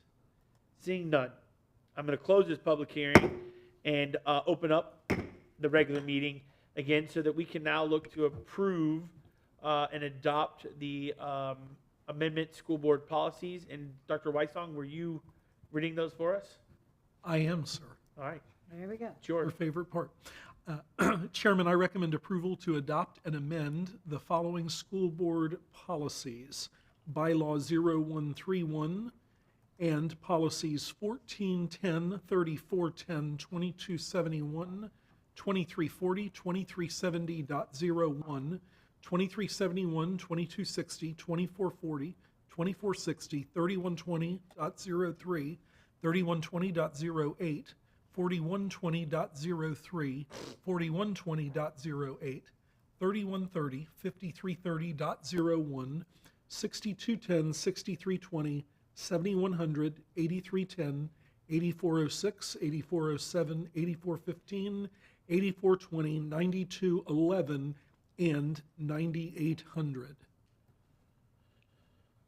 Thank you very much. So moved. All right, we have a motion Yep. on the floor. We have a second. I'll second. Second. And I know we did this We looked at these at workshops beforehand. I know it feels like it's been months with the hurricanes and things like that. So this was something that we have already workshopped in the past. All right, let's go ahead and vote. I don't see any public or any board members lit up to speak. So let's go ahead and vote on the approval to adopt the amendments that were announced by Dr. Weissong. That passes 5-0. All right, I'm going to close this regular meeting once again and open up another public hearing for the board to hear public comments regarding the proposed amendments to policies and answers any questions related to.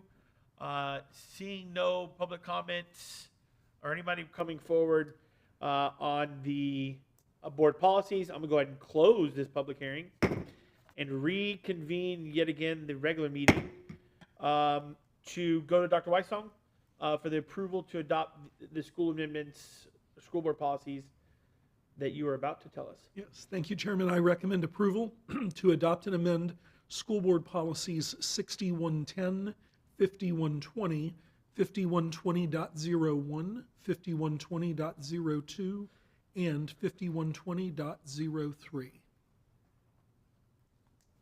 So moved. I'll second. So we have a motion and a second, and I don't see any board members lit up to speak. So let's go ahead and vote on the approval of those recommended policies from the superintendent. And that passes 5-0. All right, item number 14, new business, non-consent items. Item number 1, naming of the East County K-8 schools. Superintendent, do you have a recommendation? I do, Chairman. I recommend that the board select one or more finalist names for the East County K-8 school for further public input prior to selection at the October 29th, 2024 school board meeting. Thought we were going to get a little more than that, but thank you very much for your recommendation to pick one or more school names to push it to the 29th. So, board, I know we were supposed to tackle this a couple weeks ago, and I know we sent out to try to, we obviously got 323, I'm looking at the list, 323 nominations. We asked to come with 2 or 3 names from each. You know, I would love to be able to get some kind of consensus to be able to put up onto the website to get some more public comment before the 29th. I think Dr. Weissong, we were going to remove the names or stop the public comment on any of the names on Monday the 28th at 11:59 p.m. Yes, sir. I don't think that there's going to be necessarily a vote for 1, 2, or 3, or however many we dwindle this list down to. You know, I think what we're looking for is comments from the public, like, you know, if you name that school Gina Messenger, you're on. It's nomination.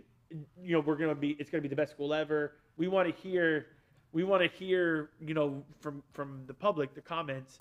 So anybody want to go first and say, hey, here's my top 3? Okay, yes, first off. Yeah, I mean, I feel like if we're going to ask people for their feedback, I think we have to respect their feedback and listen to what they're going to say and what they're asking for. And so if we have a third of the people saying they'd like it for it to be Colby, I think we should respect that, and I think that should be on the list. I mean, even if you don't lean towards wanting to name a facility after a person, which there's board members that have said that, what's the point of asking people what they really want if you don't respect it? So I would lean towards that just for that. My own druthers, if I had my own say, it'd be Dr. Gibson. I think Are you wanting Dr. Gibson to move forward? She would have been, so this is the way I did this. I looked at that list and I counted up how many times East was in the title or how many times Lakewood was in the title. Okay. Try to do it in that fashion because what I learned with our high school is that there were people that said, well, yeah, but it may not have been put in this way, but all these other ones had this word, and so we really wanted this word. but they had worded it in all different ways. And because of that, it never came to the board in a sense of, this is how many really want this particular word, which was parish at the time. And we had just looked at blankly, oh, well, this one had the most votes. But really, when you really looked at, well, really, parish had the most votes if you added up how many times it said parish. So what I did is I added up how many times does it say east? How many times does it say Lakewood? How many times does it say Manatee? To try and discern, what are people really trying to send us a message? So to me, the top one was Tim Colby. Right. Second was the Bayers, Chris and Judy, or I think it was just Chris. They still had the most. They had somewhere between 26 and 28 because Judy Bayer, I think Chris Bayer was listed separately in some of those, but really it was the Bayers.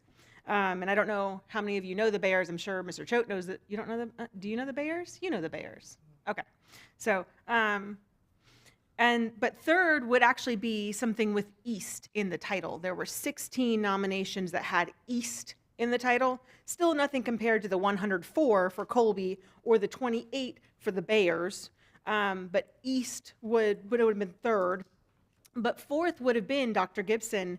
And so that would always be where I'd lean but I also recognize, like, I don't want to put too many out there because then once again, you're not going to get enough feedback, but I just want to be clear, like, if I could choose, it'd be Dr. Gibson because I believe so much in her and who she was and what she did in this district, and the message that would send to our community, I think, is big. But in all fairness, I don't think we got as much feedback for that one. And so I would lean towards the first top two vote getters, which would be Colby and the Bayers. Because I think we can't ask for this feedback and then not respect this feedback. Thank you. Mm-hmm. Anybody next? If you want, it doesn't matter. I didn't know if he was going in order. That's fine. You can go if you want Okay. I have said I don't necessarily lean toward naming after individuals. I will leave that up to all of you to do that. So I did not select a name that had a person, and it was more about the region, Lake Manatee Academy. There's several variations of what individuals submitted. I think that kind of fits where it's going. I also lean toward just one-offs. I mean, we just can't dismiss the one-offs either. I like the Liberty K through 8. But I'm more into the region. Southeast is Southeast. Manatee High is Manatee. Parish is Parish. So my preference would be the Lake Manatee Academy. Not so much a name. I mean, there's a lot of my highlighted. Forest Trail, I like that one. Sand Hill Academy. There's others. Even Meadowlark, I kind of like that one. But I would lean toward, my submission would be Lake Manatee for that to move forward.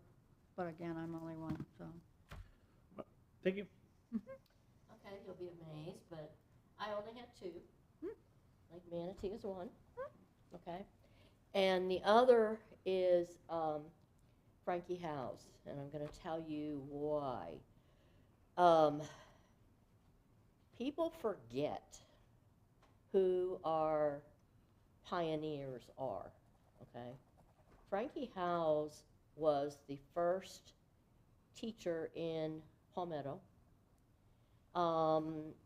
and she taught for more than 50 years. I can get you all the stuff. She had students like Mary Ann Barnaby's mother, I believe Henderson from the law firm was a student, and in 1938, okay, the superintendent at that time, who was Jesse P. Miller, took it to the board and had the school there in Palmetto named the Frankie House School. Okay. And then later on, that building was torn down and they reconfigured things, and so there was a Frankie House building. And then that went by the wayside, and there was a Frankie House plaque, which isn't even there anymore. It's over at the Historical Society. And it's funny because when I read about her in the, actually in the newspaper, because she was not only the first teacher and principal there, but she was also football coach, which is pretty funny. But and then she would work all day at the school, and then she would go over to the Carnegie Library and serve as librarian in the afternoon. So I mean, those were totally different times.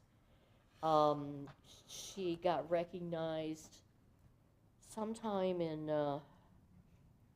2010, I want to say, as one of the remarkable women of Florida. And I can, like I said, I can look all of that up.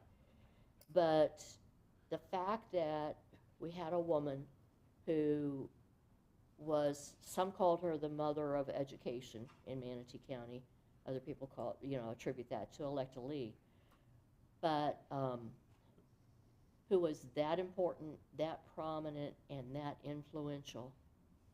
And then because of time and construction, it's gone away. Okay. In fact, somebody here who grew up in Palmetto, I mentioned Frankie House to them, and they had never heard of her. So that concerns me, is that we are losing our heritage. Now, I get what you're saying about people, and because people's reputations can turn on a dime.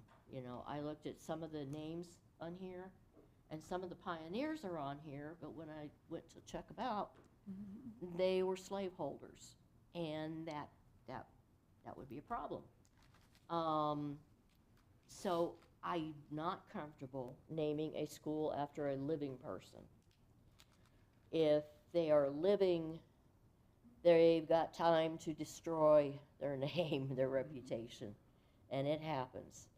So if a person is deceased, it's kind of a done deal, close the door.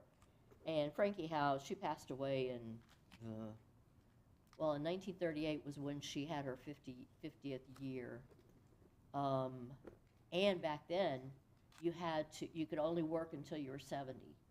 And so shortly after that, they went to the school board and said, Frankie House and somebody else has got to go.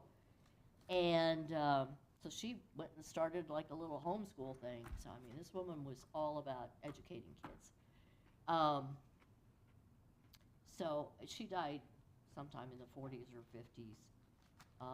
But if you look her up, she was just incredible, a force to be reckoned with.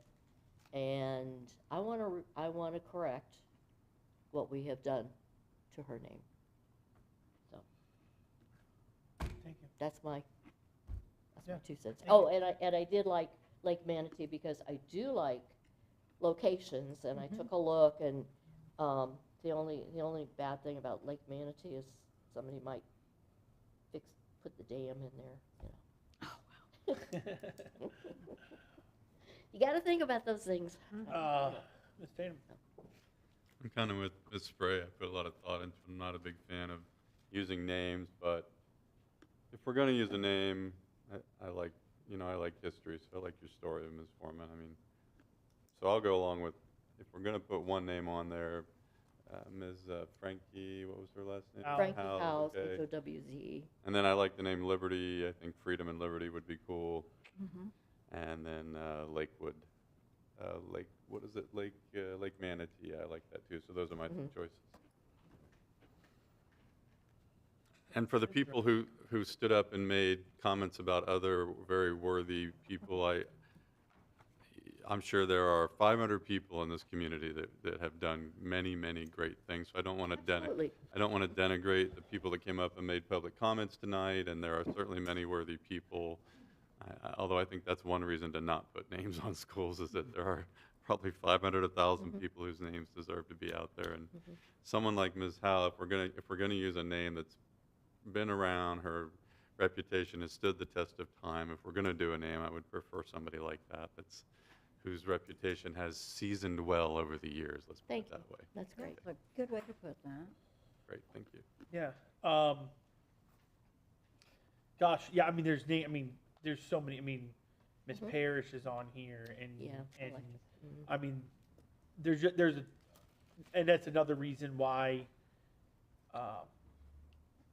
when you do name it after someone, you know, it's a lose-lose, right? I mean, Miss Edwards, Lynette Edwards, I mean, growing up as a kid, like, that name, obviously, I know Tim Colby for a long time. Yeah, it's hard. It's hard. I almost feel like names, you know, could be more reserved for parts of buildings and things like that rather than the school itself. But I do agree, Miss Messenger. If we're gonna ask, we gotta respect what the wishes were or what the majority of the people came back. So I think Colby has to be one that we look at. I like Lake Manatee, and I liked Lakeside. Those were my three. I think House is a very close, maybe 3A and B would be Lakeside and House. I'm all for heritage and tradition and the history, but I think we could rectify. I don't know, I guess we could say the wrong that was done for her at the schools where she was at Palmet Elementary. I think we could do something there. I'm not saying change Palmet Elementary to Howes Elementary. That was my original. But we can do something, right? And my other thought about that with Miss Howes is there is going to be another elementary school relatively close to where she was. And I know that's not what we're talking about today. Right. So that was my thinking. That's why I think we could potentially rectify some of the wrong that was done.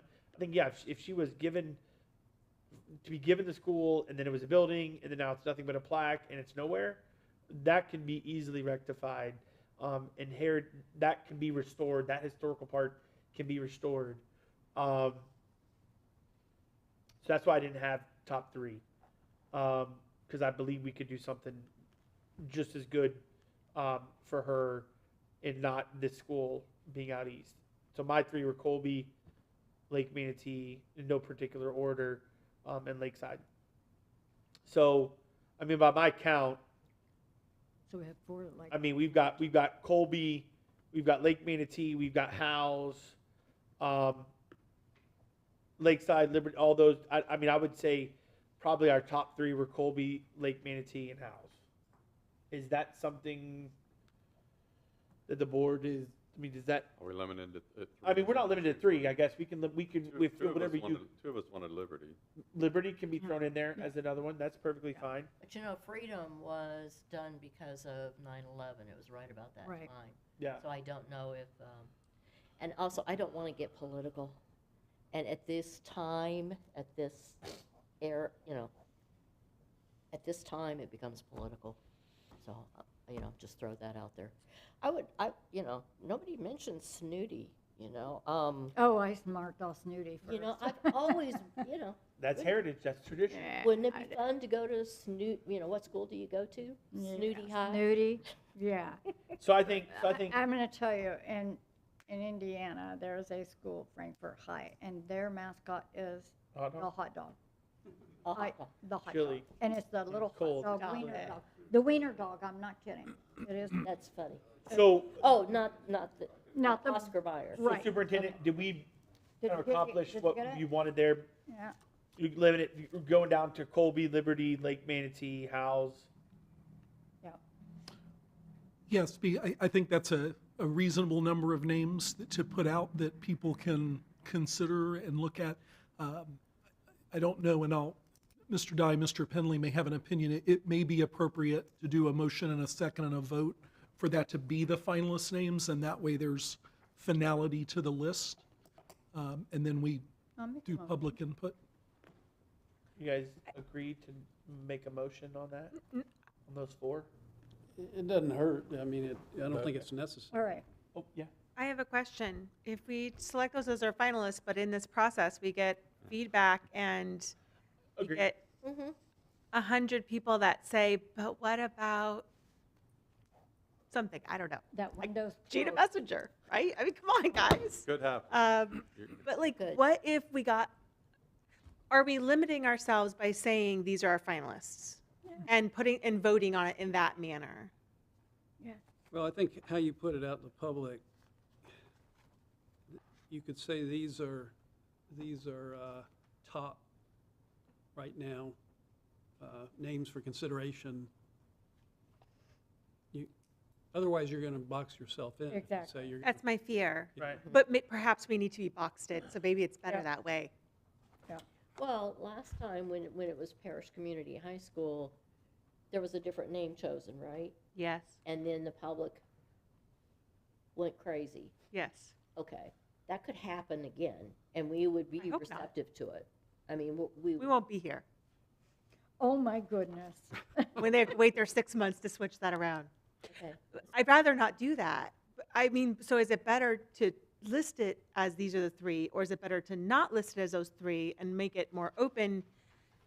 The board has to make a decision, but do you want to hear other things other than these three? That's my I'll be honest with you, I think we gave them, Opportunity we already. gave them a pretty long, I mean, it was like a week that they, I think maybe more than that. It was long. Oh, think no. it was a longer number than of that. weeks. 30 yeah, days. Yeah. It's been 30 days. Oh, I mean, I think we've Yeah. given plenty of time. So say these are our finalists. I would like to say that here's our finalists, and let's hear what you guys say about these. Okay. I would- Is I'll what I make would the say. motion. I would like to Go see. it I'll be make the motion three. that we go with the top. absolutely. You want a three? I like the three. The top three as Liberty? No, Okay. No? no. Okay. Well, So here's what I- I have. I have, before you start your motion, right, 4 people, including myself, wanted Lake Manatee. right. We have 2 Howes, 1 Colby, 1 Bears, 1 East, something East in it, 2 Liberties. Right, I knew there was 2 Liberties. So if you want straight up from the board's top 3, it's Lake Manatee, Howes, Liberty. If you Right. want to add in our top 3 plus what the overwhelming third of the people that did respond wanted Colby, which I think we should. I think there's 4 of them. Yeah. So we'll do 4. Yeah, Oh, I alright, think there's okay. 4. Okay. Yeah. All right. Now you can make your motion. I make a motion that we publish the 4 names for the East County School, K through 8, to be voted on for Colby, Liberty, House, and Lake Manatee. Okay. And I don't have the correct spellings of all of those I'll right off the bat, but So we have a motion and a second.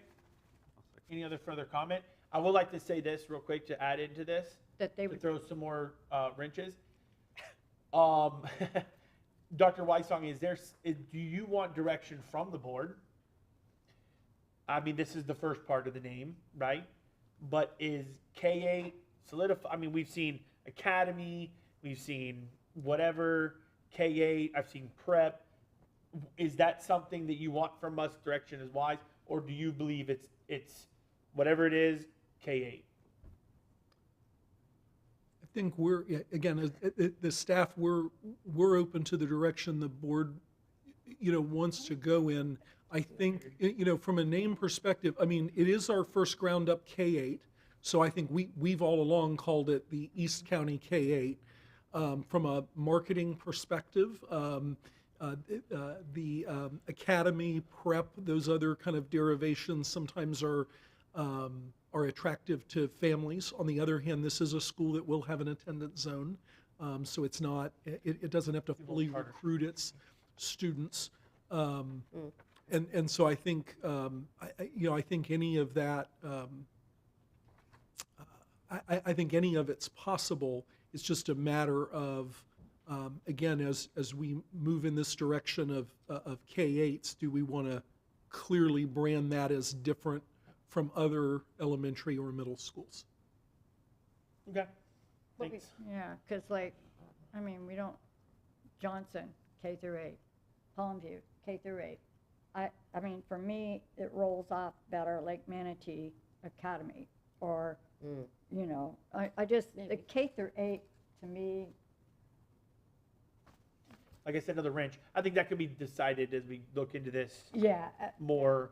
I don't think, and I'll ask the board this, because this was a contingency at the meeting today. I don't think we need to add this to like any kind of workshop on Friday. I think. Oh, no. I think we're good. Let's wait till we get the public feedback, and on the 29th, go from there. May I ask, though, that we get copies of all of the submissions that, for these 4 that were originally Yes. provided? I'm sorry. We should have said that. As well as any additional comments coming up on this? Go ahead, Dr. Martin. Yeah, so board members will package up all of the original nominations. And again, in some cases, it's just the name, right? There's no, and then in other cases, nominators did provide additional information. So we'll package all of that up for the board. And then when the public input page is updated on the website, that should happen either tonight or first thing tomorrow morning. We'll collect that input, and I will make sure that goes to the board in batches, so that you're not getting all of it on Tuesday morning for a Tuesday night meeting. We'll send you 3 or 4 kind of packages over the course of the next week, just depending on the volume of comments coming in. well, yeah, like packet for each name would be nice, yeah. Okay. Yeah. So, Great.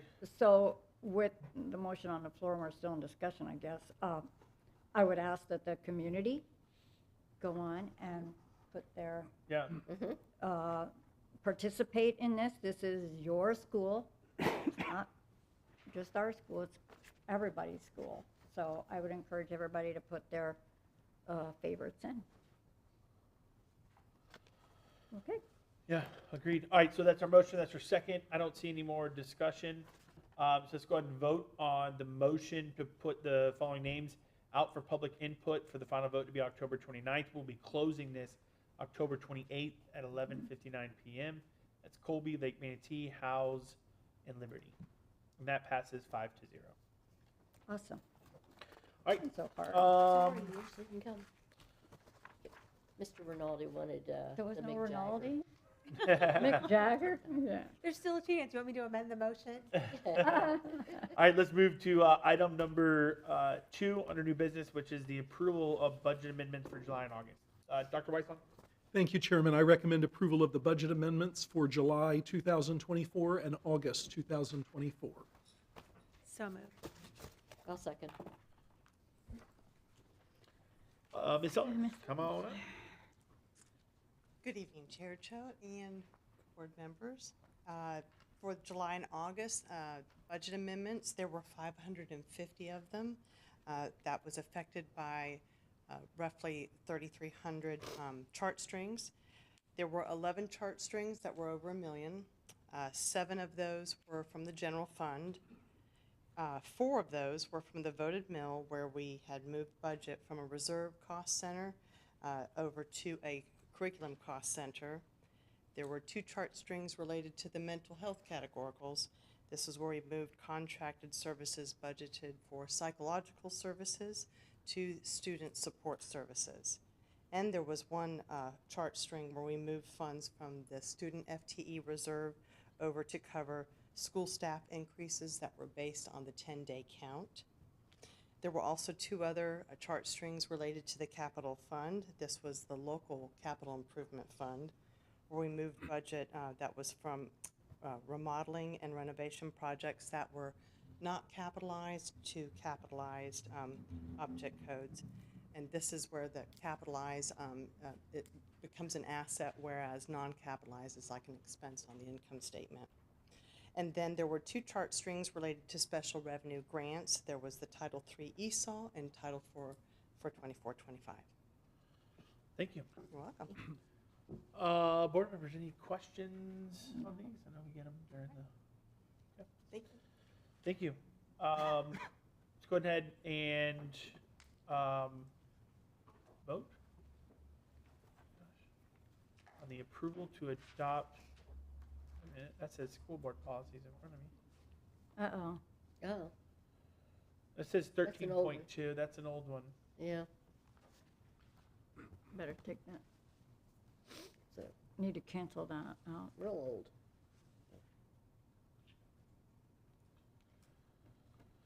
And we're froze up.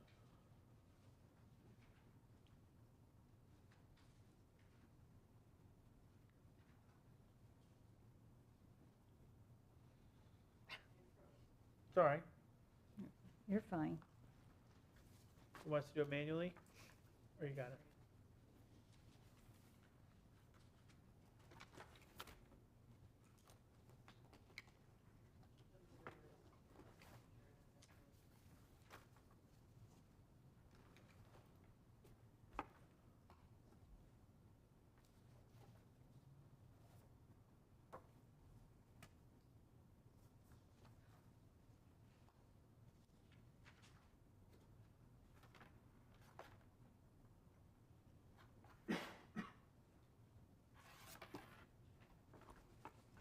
Manually? All right. We're going to do it manually. All those in favor of the approval of the budget amendments for July and August, just raise your hand and say aye. Aye. Any opposed? Nope, carries 5-0. Item number 3 in our new business, Dr. Weissong. Thank you, Chairman. I recommend approval of Resolution 2024-004, authorizing issuance of certificates of participation, Series 2025A. So moved. We have a motion and I'll second. a second. Mr. Tatum, thank you. Jump the gun there. And Ms. Sellers, coming up. All right, this resolution, this is for the issuance of the certificates of participation. This is for the lease purchasing financing. This is to authorize the execution for the Series 2025, the supplemental trust agreement. This is not to exceed $150 million for the aggregate principal amount of the certificates of participation. The acronym I might use sometimes is COPS COPS for short. This is for the 2 elementary projects at Artisan Lakes and Rye Ranch.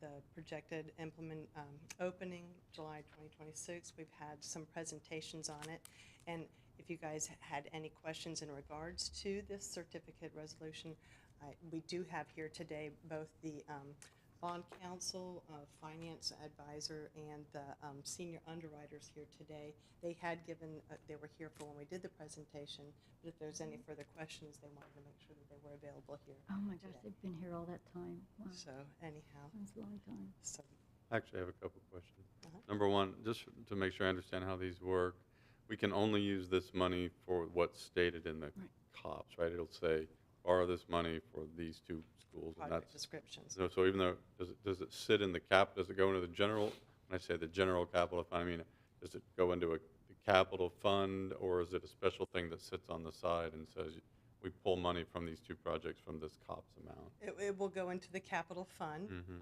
and that's where, and we will keep it in the for those 2 specific projects. Yeah. There's like a chart, I'm using all these finance, like a chart string or something, or there's like a little, inside the capital fund, there's a little account or a little bucket of money Right, that has there'll be a COPS in it, project and we code pull out of for it. there to use it only for those 2. Correct. Those 2 projects, And- right? And those, oh, I think Ritesh will. Yeah, be I able guess. to- There we Actually, go. it sits with the trustee bank. You have a trustee bank that manages your COPS program. Oh, really? Okay. And in order to requisition funds, a requisition will be filed for the project, and you provide some backup. So what the project's for at these 2 schools, and then they pay you the money. Oh, really? So, yeah, it sits at the trustee bank, and your trustee in this case, I think, is, was it Bank Bank of New York, I think? So we authorize the money to be borrowed, Yes. And then that money, whoever the lenders are, takes the money and gives it to the bank, and it sits in that account. Who earns interest on that money while it's sitting? You earn it. We do, so it's our account. It's your account. Okay, It's just held by great. Trustee Bank. And then we say we need to buy $12 million worth of material for the project, and we send them a little, a requisition or something, and says, we'd like to spend $12 million to go buy materials for Artisan Lakes Elementary Provide them School. the invoice, or you can reimburse yourselves if you've already expended that money for those. And then they send us a check or something like that. Wire Electronic money thing, to your account. something like that. Okay. And then I'm just curious, remind me, is it a 20-year bond that we're doing? So I'll defer to Jay on that as your financial advisor. So this was structure. Ritesh Patel, Ritesh, yep. and he is our bond counsel, and Jay Glover, he's with PFM, our finance advisor. Okay, great. Chair, school board member, Superintendent Jay Glover from PFM. Yes, we are anticipating a 20-year level debt service structure. So one of the parameters within the resolution that you're hopefully going to approve here today is that the final maturity of the bonds cannot be beyond July 1 of 2045. So we can always shorten it up, but we think going 20 years in this environment gives you limits your interest costs, but also gives you future financing flexibility within your capital outlay millage for future capital projects. So I think as part of the workshop that my colleague Laura Howe was at, we looked at level and wrap scenarios and potentially shorter terms, but we settled on the 20-year level debt service as the most optimal term given all the constraints we're working with. Can we pay these off early or not? Yeah, generally there's a 10-year par call, so that's does that kind of term? standard. So after 10 years, you can pay them off without a penalty. So you have to wait at least 10 years. Yeah, you have to wait 10 years. If you want a shorter call period, you're going to pay up in terms of a higher interest rate for that flexibility. But the 10-year call is pretty standard in the market, and you get that without any penalties. So. And what approximate interest rate are we looking at right now? Yeah, so always a great question. It's changing every day, and we have an event coming up in a couple of weeks, and who knows how that might impact things. But right now, what's happening in a couple of weeks? yeah, no, really. Right now, we're looking at around 4% in terms of the all-in true interest cost. I mean, it's a little interesting if you follow the markets. You know, the Federal Reserve cut interest rates by 50 basis points a few weeks ago, and actually long-term interest rates went up. Yeah. So it's a little bit odd in terms of, and that's based on some future projections of where interest rates might go and how quickly they might keep cutting rates. But I think one of the things we're trying to do here today is get the approval to move forward. But the anticipation is we're probably not going to price these COPs until probably early in 2025. And hopefully by then we'll be past the election. The Federal Reserve potentially have cut rates a little bit further, but we like to get approval early on so we have flexibility. If we see an opportunity to get into the market and take advantage of a low interest rate, we can do that. So really this is the last step the school board will have in terms of approval, and then we'll have the flexibility really to price when we think the market is right and when you're ready to spend the proceeds, because you have to spend the proceeds within a specific period of time once you issue. So again, we're trying to get approval early on in the process to give ultimate flexibility to get the lowest interest cost possible. And assuming a 4% interest rate, have you done the math to see approximately how much interest that costs us over the whole 20 years? Yeah, so in terms of the numbers that we're running here, the net interest cost is about $67 million in terms of that's the interest on top of the amount of funds being borrowed based on a 20-year repayment. So assuming we paid it off in 20 years, the total cost of the school system would be the 150 million plus the 67 million. Yeah, the total debt service is about $270 million. $207 million, yes. 200, because that would 207 would be 57 million interest. You said 60. Yeah. So if and this is getting into the weeds a little bit, we Okay. issue bonds at a premium, so you only have to issue 130 million of par amount, and you get 140 million of proceeds. Oh, so okay. you're paying back 130 million of principal, 66 plus million of interest. That's the 207. So that's just the way the market works. So you will issue 130 million of bonds, and the investors will give you 140 million worth of proceeds because the coupons are higher than the yield, so they pay a premium for that. They're getting a higher interest rate and giving you less principal back. Really in the weeds, sorry, but that's how those two numbers Like work. it's Applin all over again. Yeah. So you said 130 million. So that's that's what we're projecting to borrow, but we're authorizing up to 150? Yeah, so we are funding $140 million worth of projects. Right. So in general, bonds price at a premium, so the par amount would be slightly lower, but we like to provide flexibility because there is the occasion where an investor will demand, a discount bond, so you could issue more bonds for that project amount. But I think the important point here is we only are going to issue what is needed for the project, and the parameter is generally done with some cushion in it above that. So yeah, we recommended $150 million of not to exceed par amount,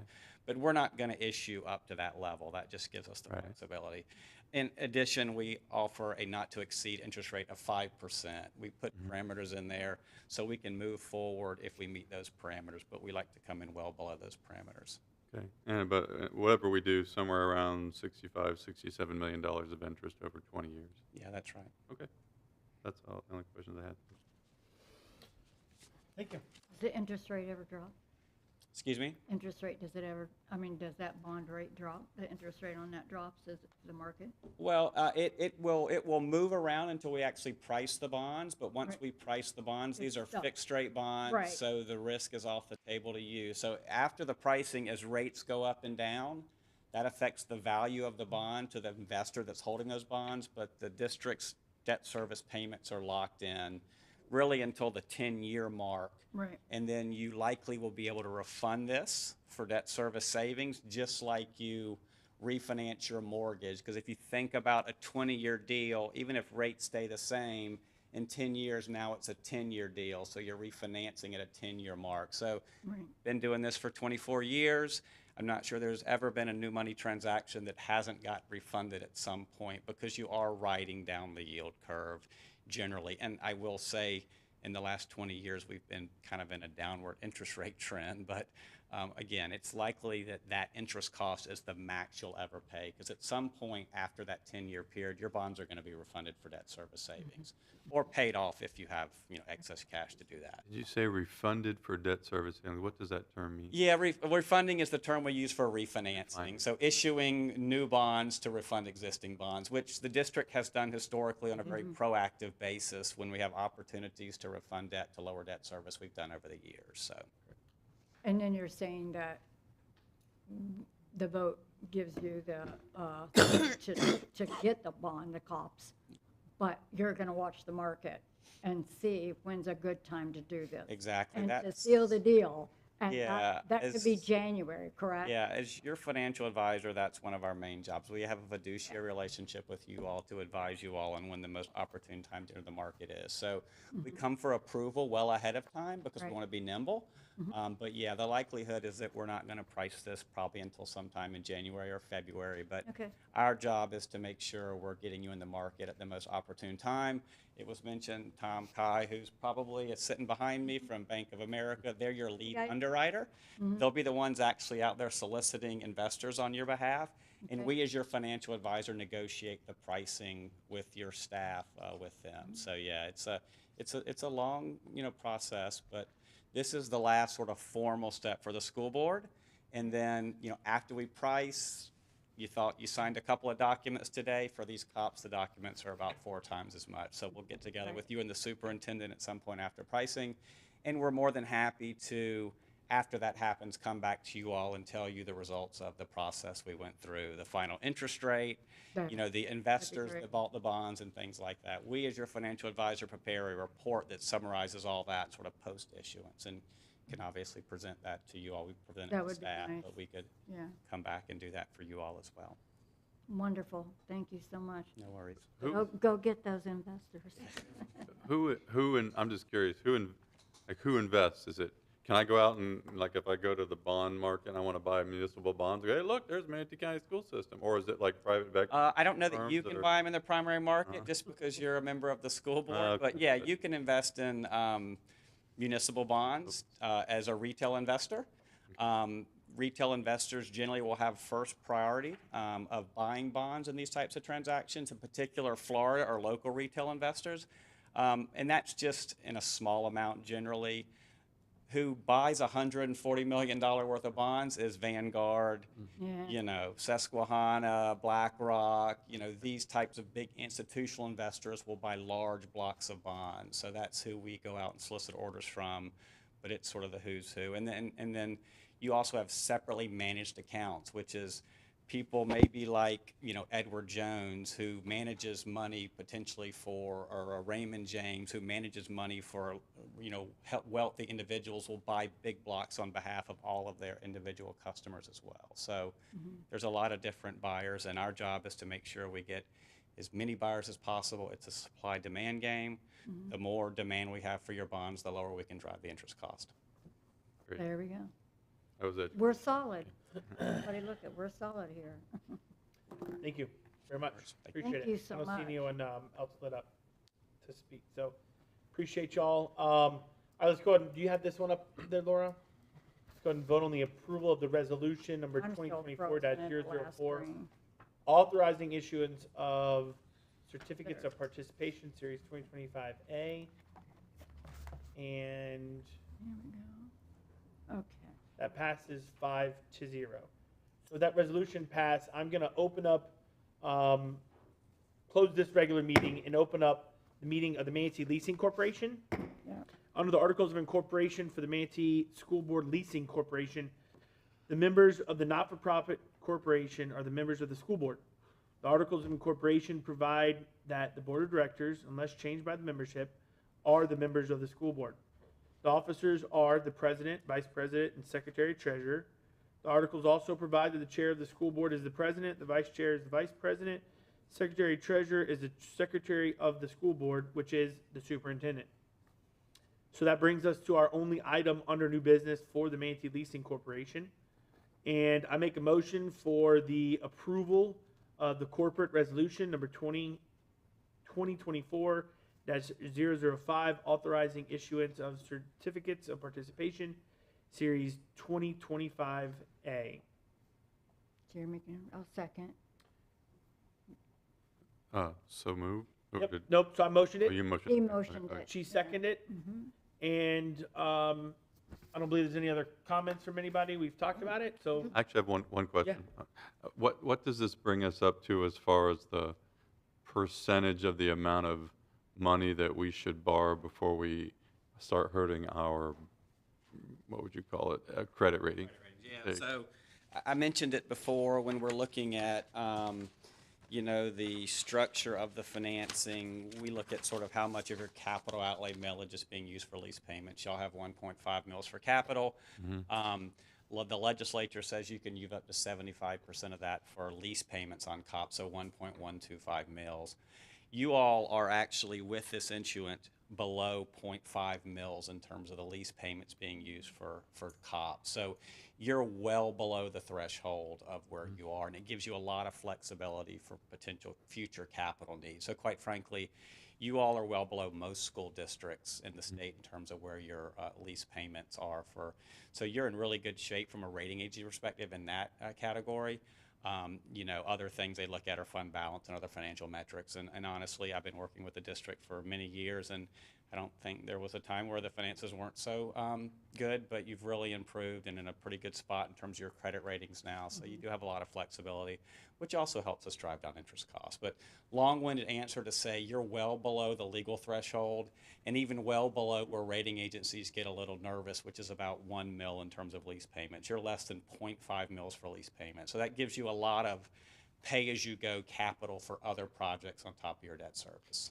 So when you say those numbers, what you mean is, can you give me a mathematical example? 1.5 mils brings in, let's just use $100 million because that makes the math easy. So in theory, then your annual lease payments by statute could not be more than 75 million. And you're using 33% of that essentially. Is that where? Because I thought I heard. You're using less than 0.5 mils of the 1.5 mils. So you're using essentially less than a third of your capital outlay millage to make debt service payments. Even with, because I thought from the last meeting we had, it was like 0.299 we were using, and this was going to bring us up to like 0.422. 0.4328. 0.4328.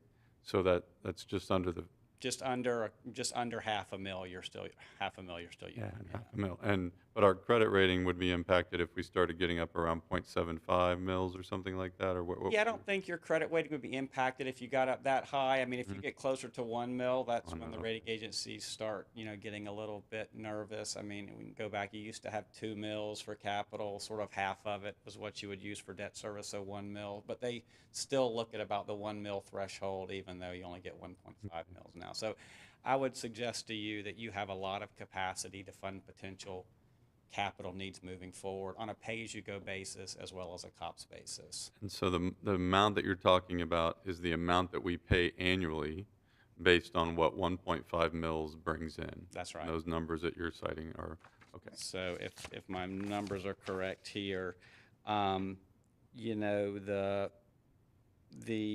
1 point, I think a mil brings in, correct me if I'm wrong, it's a little less than $60 million, I think, is what half of the capital outlay bill is. So I think 1.5 mils brings in probably close to $120 million, $110 million. Does that sound right? Yeah, and your lease payments are only going to be, say, less than $30 million. Okay. That was educational. I appreciate you indulging me on that. Yeah.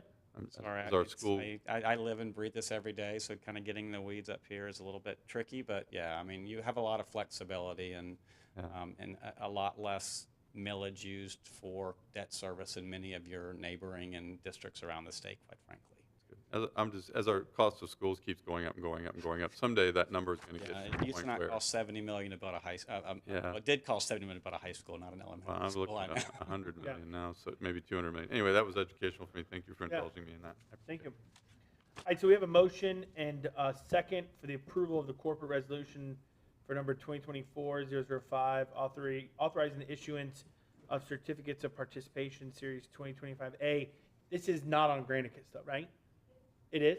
Does Dr. Weissong have access to that? Gotcha. Okay. So let's go ahead and vote on the approval of this corporate resolution.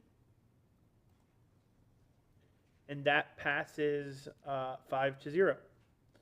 So I'm now going to adjourn this meeting of the School Board Leasing Corporation and reconvene the regular October 22, 2024 school board meeting. And that brings us to item number 18. Let me ask the board this. I know we're almost done. Does anybody need a 5-minute break? No, I'm good. We're good? Yeah. Okay. Yeah. All right, item number 18, no superintendent recommendation.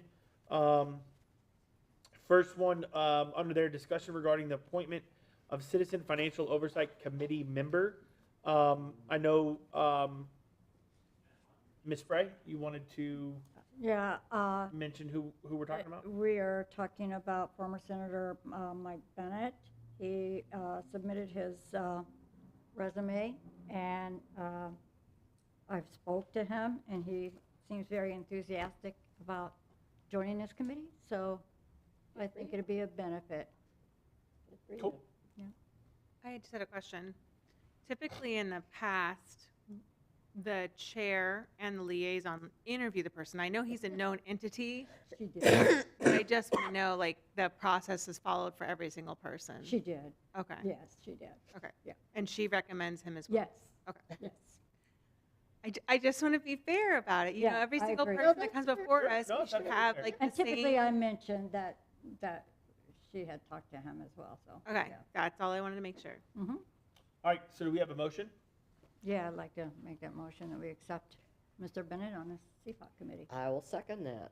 So we have a motion and a second on the floor. Any other discussion from board members? No?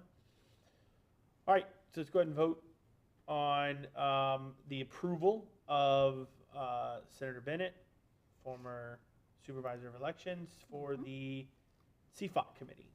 And that passes 5-0. And we can send him an email and tell Yeah, him his tell him. first meeting is Monday. Tell them be there or be square.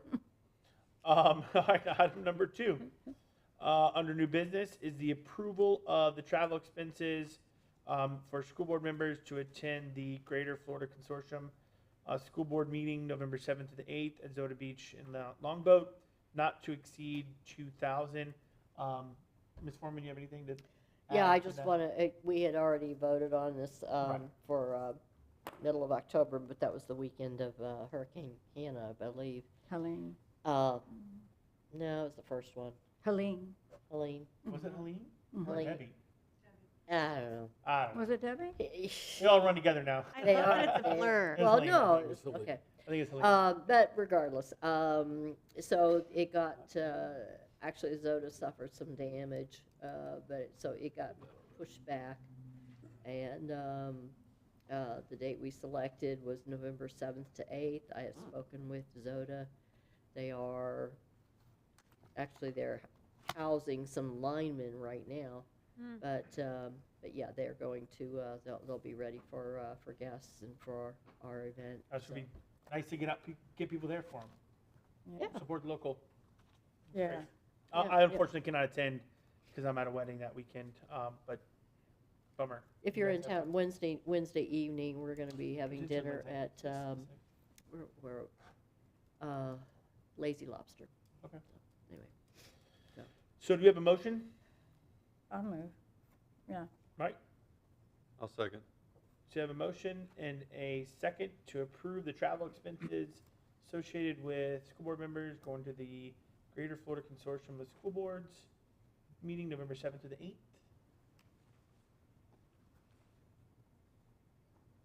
So let's go ahead and vote on that approval. Passes 5-0. Thank you. All right, moving on. Item number 19, information only. Financial statements were there for folks to take a look at for not only ourselves, but charter schools. Also just want to point out number 3 under information, the school safety requirements and monitoring ports for 24-25 quarter 1. We obviously had a shade today prior to this meeting about the school safety monitoring reports. Those are published for anyone who would like to take a look at those. And obviously the Hurricane Debbie reimbursement sub-grant for incoming grants. I mean, we're getting Debbie now, so we'll get Helene in 3 months and Milton in 8 months. So moving on to updates. Item number 21, Mr. Jensen, come on up. Thank you very much, Chair Choate, board members, Superintendent Whitesong. Learning was happening before Hurricane Milton, and learning is happening after Hurricane Milton. Before the hurricane, we had an absolutely amazing STEM catapult competition Saturday, October 5th. It was at Southeast High School, and we had more than 450 students competing. They were organized across 112 teams. These student teams get a collection of supplies, just random supplies, and then they work collaboratively using the engineering design process to build catapults, and then they compete against each other for accuracy and for distance.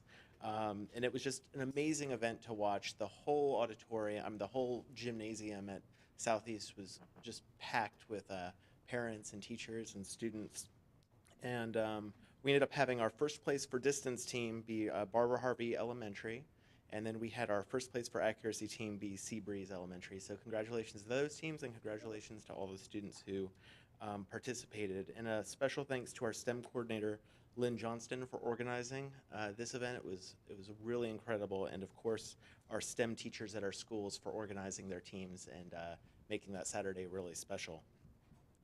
I'd also like to congratulate Larissa Bennett, who is our coordinator of school counseling services. She was just recognized by the Florida School Counselors Association as the district leader for the state for the 24-25 school year. As you know, Larissa is a dedicated educator, committed to school counseling. She supports our K-12 school counselors. She leads our MTSS initiative. She's done our Portrait of a Graduate work. She liaisons with FAU to offer master's level courses to teachers who want to become guidance counselors. And she's also served on the state committee that developed DOE's resiliency standards. So she's very accomplished, very well respected, and it's a great honor to her to be recognized in that way. I'd also like to congratulate MTC and our Adult Career and Technical Education Department. As you know, they're always applying for grants, looking for additional resources to support programs in schools. They were just notified from Florida DOE that MTC will be eligible to apply for a $400,000 grant to purchase aviation equipment for the new aviation maintenance initiative. And they'll also be able to apply for $400,000 to upgrade the engineering program at Bayshore High School. And again, just another feather in the cap to the team over there led by Dr. Gansimer. Just always finding resources to grow our incredible career programs here in Manatee County. And my favorite thing about getting back to school is starting school visits again. I had an incredible visit to Canaan Elementary today. One of the things that I really appreciated about the visit there is as a district, we're really emphasizing displaying student work and showing kind of what the purpose of that work is, what benchmark it's aligned to. And so walking the halls of Canaan, you saw long-form student writing all over the place in the hallways, and graphic organizers, and going down as far as kindergarten, students who'd written a story in 3 parts and organized that story in a beginning and a middle and an end. So the display of student work at that school was really incredible, and I look forward to seeing more as I visit Braden River Middle this week, Braden River High tomorrow, and Tillman Elementary on Thursday. So thank you. Thank you very much. Mr. Rinaldi, come on down, operations. Good evening, Chairman Choate, board members, Dr. Weissong. First, I want to thank you all for recognizing the operational group for the shelter. The group worked hard pre-storm, during the storm, and post-storm as well. And Milton had a unique wrinkle this time. We actually had our transportation group involved.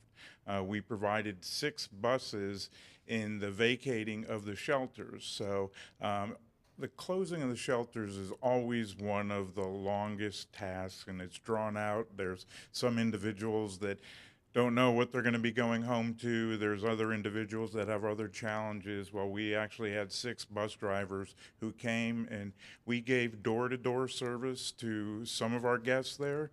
We brought other guests to the shelters that were remaining open as well, and I want to thank the transportation group. It's really the first time that we have done that. We saw a bit of a lag in the timing coming with the county, and we offered up our bus service, and it worked fairly well. Give you a brief update from HR. At last Thursday evening's teacher and paraprofessional job fair was held at the MTC. There were 8 offers made, 6 paraprofessional and 2 teachers. The next operational job fair will take place on November 14th from 2 to 5 p.m. Always looking for bus drivers, food service, and custodial staff at that upcoming job fair. Transportation, this week marks National School Bus Safety Week. To celebrate, the Transportation Service Department has planned activities for drivers and their attendants, including snacks and lunches, and a mini rodeo is going to be coming up. And the challenge is being put out to the board members as well. If you want to come up and see if you can drive a bus through the cones, please come out. Jamie is inviting you to come. Good challenge. When is that? All right, I have my CDL on. When is that? In November, Transportation is also putting together kind of a large CDL class, really 15 individuals we have presently working on their permits. We plan to commence that class right before Thanksgiving. So hopefully, going into the post-Thanksgiving period, we're going to be having some new drivers that we're training as well. So that's good news. And finally, food service. Food and Nutrition is honoring First Responder Day on October 28th. Local first responders have been invited to join students for a free lunch at 8 elementary schools: Bayshore, Braden River, Canaan, Manatee, McNeil, Moody, Prine, and Witt. Students are preparing cards and signs to express their gratitude for the first responders. And National School Lunch Week was observed October 17th with the theme School Lunch Pirates. Find your treasure. The menu included shark bait tenders, peg leg corn dogs, probably your favorite, Mr. Choate, sea cucumbers, tropical pineapples, and lagoon jello. Each elementary school had one student win a goodie bag full of pirate-themed treasures as well. There you go. So that's the operations. I do have a question for Mr. Rinaldi. I noticed it in driving around to some of the schools, that the safety lights, I don't know what we call them, the school zone lights are down, and how long until we get, I mean, there's lots to be done. I don't think, I know it. In the county is tracking that right now. Mr. D'Amico has been working with the liaison with the county to see if we can't have more of a presence at some of the locations where we have multiple lights down. We are anticipating it's probably going to be maybe the first of the year. We met with one individual today that was talking about the difficulty of getting the equipment and the parts and the pieces as a result of that. So, I mean, we're watching it. We're trying to make, the principals are well aware of those areas where we both have lights down, but where we have excess debris as well. So, yeah, we're working through that. I mean, not that I'm an expert in any of this, but safety cone, I mean, during this, at least something to, because some of those places where you're driving through, there's no indication that it's a school zone. The sign that says it's a school zone is down. The light is down. So something, kids playing here, I don't know, something to just at least get people's eyes up and caution that this is a school zone you're going into right now. Just putting out some cones. Yeah, we'll look to see. I mean, that was one of the solutions we were talking about, was putting cones out, or cones with a flag, or provide some additional crossing guards in those specific areas that are most heavily impacted. Yeah, even taking like the sign that says school zone off of the big one and put it on a green, campaign green, just stick it in there. I mean, something, because I agree with you. Because right now there are some schools that you have no indication you're going into a school zone. Yeah. So, yeah. And I'm not worried about the tickets. I'm worried about the safety, because there's not a sign, there's not a light, there's nothing. So, anyway. I'll work with Mr. D'Amico, and we'll get with the county next week. Thank you. Thanks. Thank you very much. Legal update? No report. I know we had a deal earlier, so We will move forward. awesome. Thank you very much. Superintendent Weissong. Thank you, Chairman and board members. First, I appreciate your approval of the consent agenda. Tonight's agenda was a combination of the October 8th meeting, which we canceled because of Milton, and then a regular agenda, so a total of 24 items approved tonight. I'm just going to highlight one. You approved an agreement tonight with the University of Florida Lastinger Center to continue literacy professional development for teachers in the school district. That is a $500,000 initiative that's being funded by the Community Foundation of Sarasota County's Strauss Literacy Initiative. So we appreciate the grant from the Community Foundation of Sarasota County to keep that work going. It's been a while since we've had these reports, because we at our last board meeting, we had just announced we closed for Helene, and then of course we ended up canceling our next meeting to get ready for Milton. So it's been nearly a month. One of the events pre-Milton that we were able to do is get out and enjoy some of our fall athletes in competition. So Mr. Jensen and I went out and had an opportunity to watch our Lakewood Ranch girls golf team in action. Four young ladies who are great golfers, but also very bright and very dedicated and represent us well. That was an interesting experience, because I drove the golf cart. Mr. Jensen survived that experience barely, and then bailed on me for the second activity of the night. Had an opportunity to go and see Braden River play Parrish in girls volleyball on senior night at Braden River, it was the match went 2.5 hours.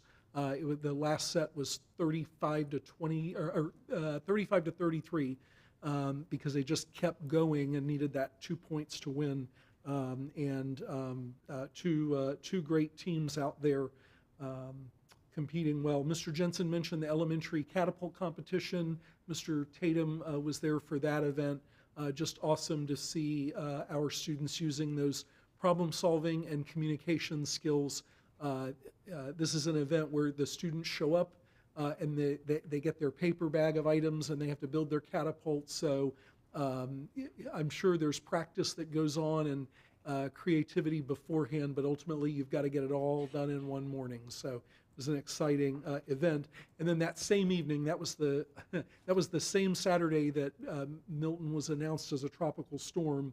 That same evening, our all-county orchestra performed, and that was a unique event because in prior years, the Manatee all-county orchestra students have performed with Sarasota, and our orchestras are doing so well that we decided to go out on our own this year and give our students top billing in front of their families at SCF, and it was a beautiful evening. So again, arts, athletics, STEM, all firing on all cylinders here in Manatee County.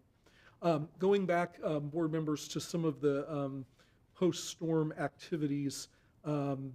Earlier when we talked about the shelter staffs, I missed a couple of people, which is always the risk when you thank people individually, but Willie Clark, our executive director for operations, also did a couple of shifts at the EOC and really helped organize that whole transportation piece that Mr. Rinaldi talked about to help people get home after the storm. And then when I was talking again about the leadership team bunkering in at the shelters to work as well, I missed our own general counsel, Mr. Penley, who worked a couple of shifts at Witt Elementary. And again, it's always all hands on deck. So very cool to have our general counsel working right alongside everybody else. Mr. Dye, we got to get you on a shift next storm. So we'll call you. Sounds fun. And also echoing Mr. Rinaldi, we were back in school on Tuesday, which was a little bit earlier than the surrounding districts, and I really chalk that up to the strength of our operations team and those directors. Todd Henson, who was here earlier, and his team's getting through all those damage assessments. And again, as soon as FPL had the power on at a school, they were on their way to that school to assess critical systems. Regina Tomei timed the food delivery to our kitchens perfectly. Mr. Warrington timed our fuel delivery perfectly, got all the buses back where they needed to be, and of course, Mr. Hanson and the IT team checking all of those systems to be sure that all the critical infrastructure was up and running. Once we were able to return last Tuesday, of course, our teachers really shined. We were back in instruction very, very quickly, which is so important after being out for a full week.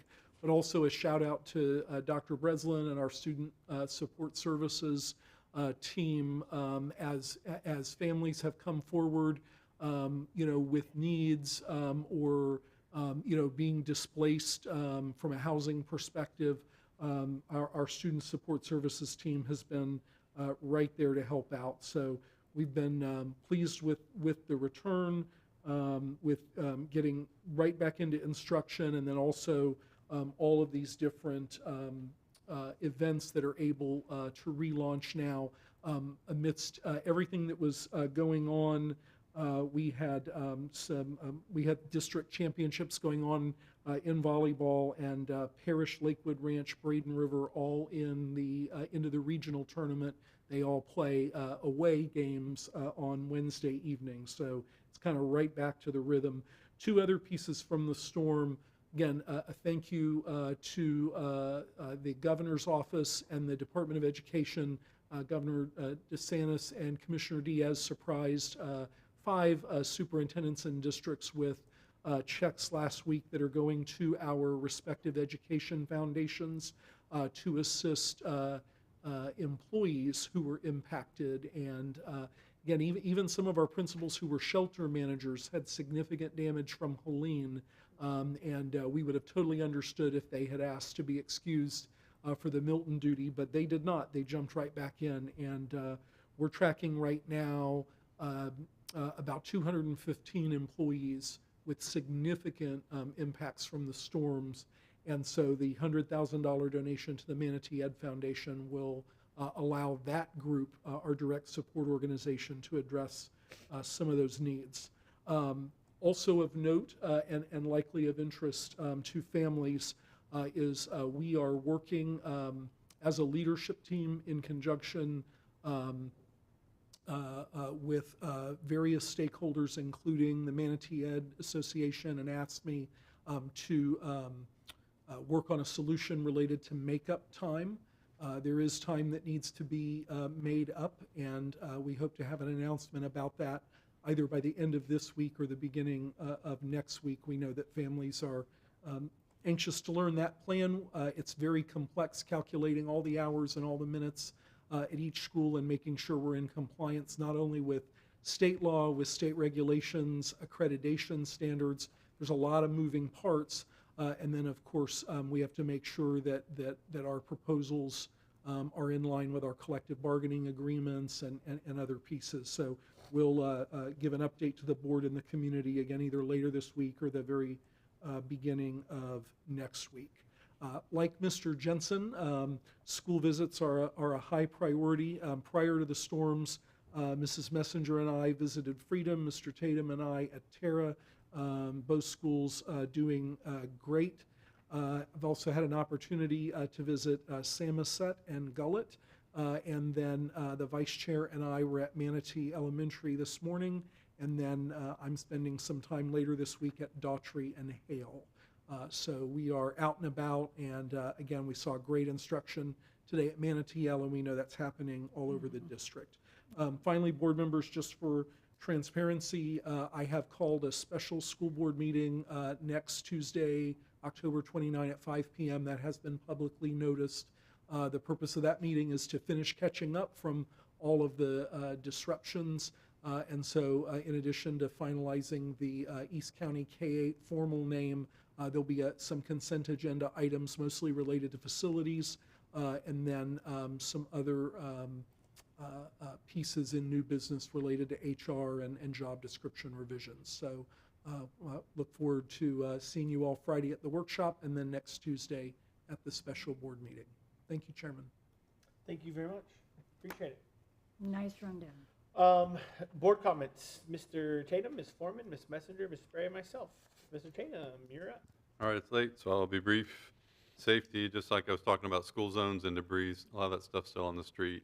It aggravates me sometimes, but just be safe and slow down a little bit. You got to drive around trees and branches and stuff that are on the road, and sometimes you actually can't see around those either. I know in my neighborhood, there's been a couple times that I wouldn't say it was close to an accident, but you know, you got a big pile of trees and someone's coming this way and you don't see them. So slow down on the school zones and slow down around the debris. That'll eventually get picked up, and be patient with that.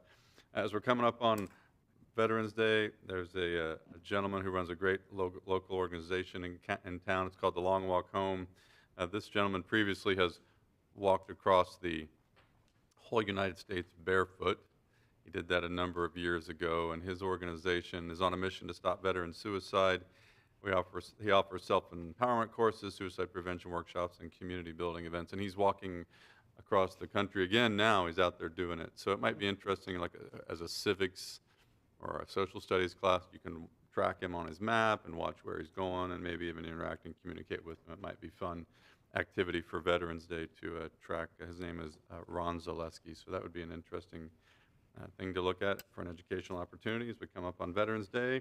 And then, so I did that at Long Walk Home. And then, yes, I just wanted to piggyback on the shelter stuff. I was at McNeil primarily, and that was an amazing military type operation. As someone who's been close to those type of operations over the years, I was really impressed with food services, especially. I mean, they served 900 meals in an hour to people, and it was just quite the efficient operation. So congratulations again to all the people that worked in those shelters. And that is the end of my comments. Thank you very much. Thank you. Ms. Foreman. Okay. I have a few. I had the opportunity to visit, I think we all did, Soren 4, the museum that they're opening up. And just very, very interesting, and it's certainly unique. And I would encourage the board to consider making that a legislative priority to request additional funding to increase it, you know, in size and scope and additional locations. Once it gets up and running, I can't wait to see it going, even if I'm not on the board, I'm gonna go over there. Oh, yeah. As far as the storm goes, the shelter operation is just incredible. Leftovers, though, the debris on there are debris on the sidewalks, and I've noticed this on 9th over by Ballard. And so if anybody is walking to school, they're going to have to go out onto the street, and that concerns me. I mean, that was just that one location. I did tell Mr. Goff about it, and he said he would follow up on it. But for the public, if you've got debris blocking a sidewalk, please take care of it. And to Mr. Rinaldi and our people, if we could just double check that we don't have that going on at other places. The auditor selection committee is underway. The request for qualifications were posted for both the internal and the external auditors. The responses were due in yesterday, and once I sign away my life, that I'll be receiving copies of their submissions. But we had 2 submissions for external audit and 5 for the internal audit. It's almost exactly the opposite of what we had last time. So I thought that was very interesting. So I will ask that that the board all receive copies of the submissions. The auditor selection committee members will be tabulating their results or doing their evaluation. Purchasing will tabulate those results, and probably going to have interviews for both internal and external. Those will be going on the first week of November. November 4th and 5th is set aside to do the external, and November 6th and 7th is set aside to do the internal. So once we do our evaluations try to get set up with what we're going to have.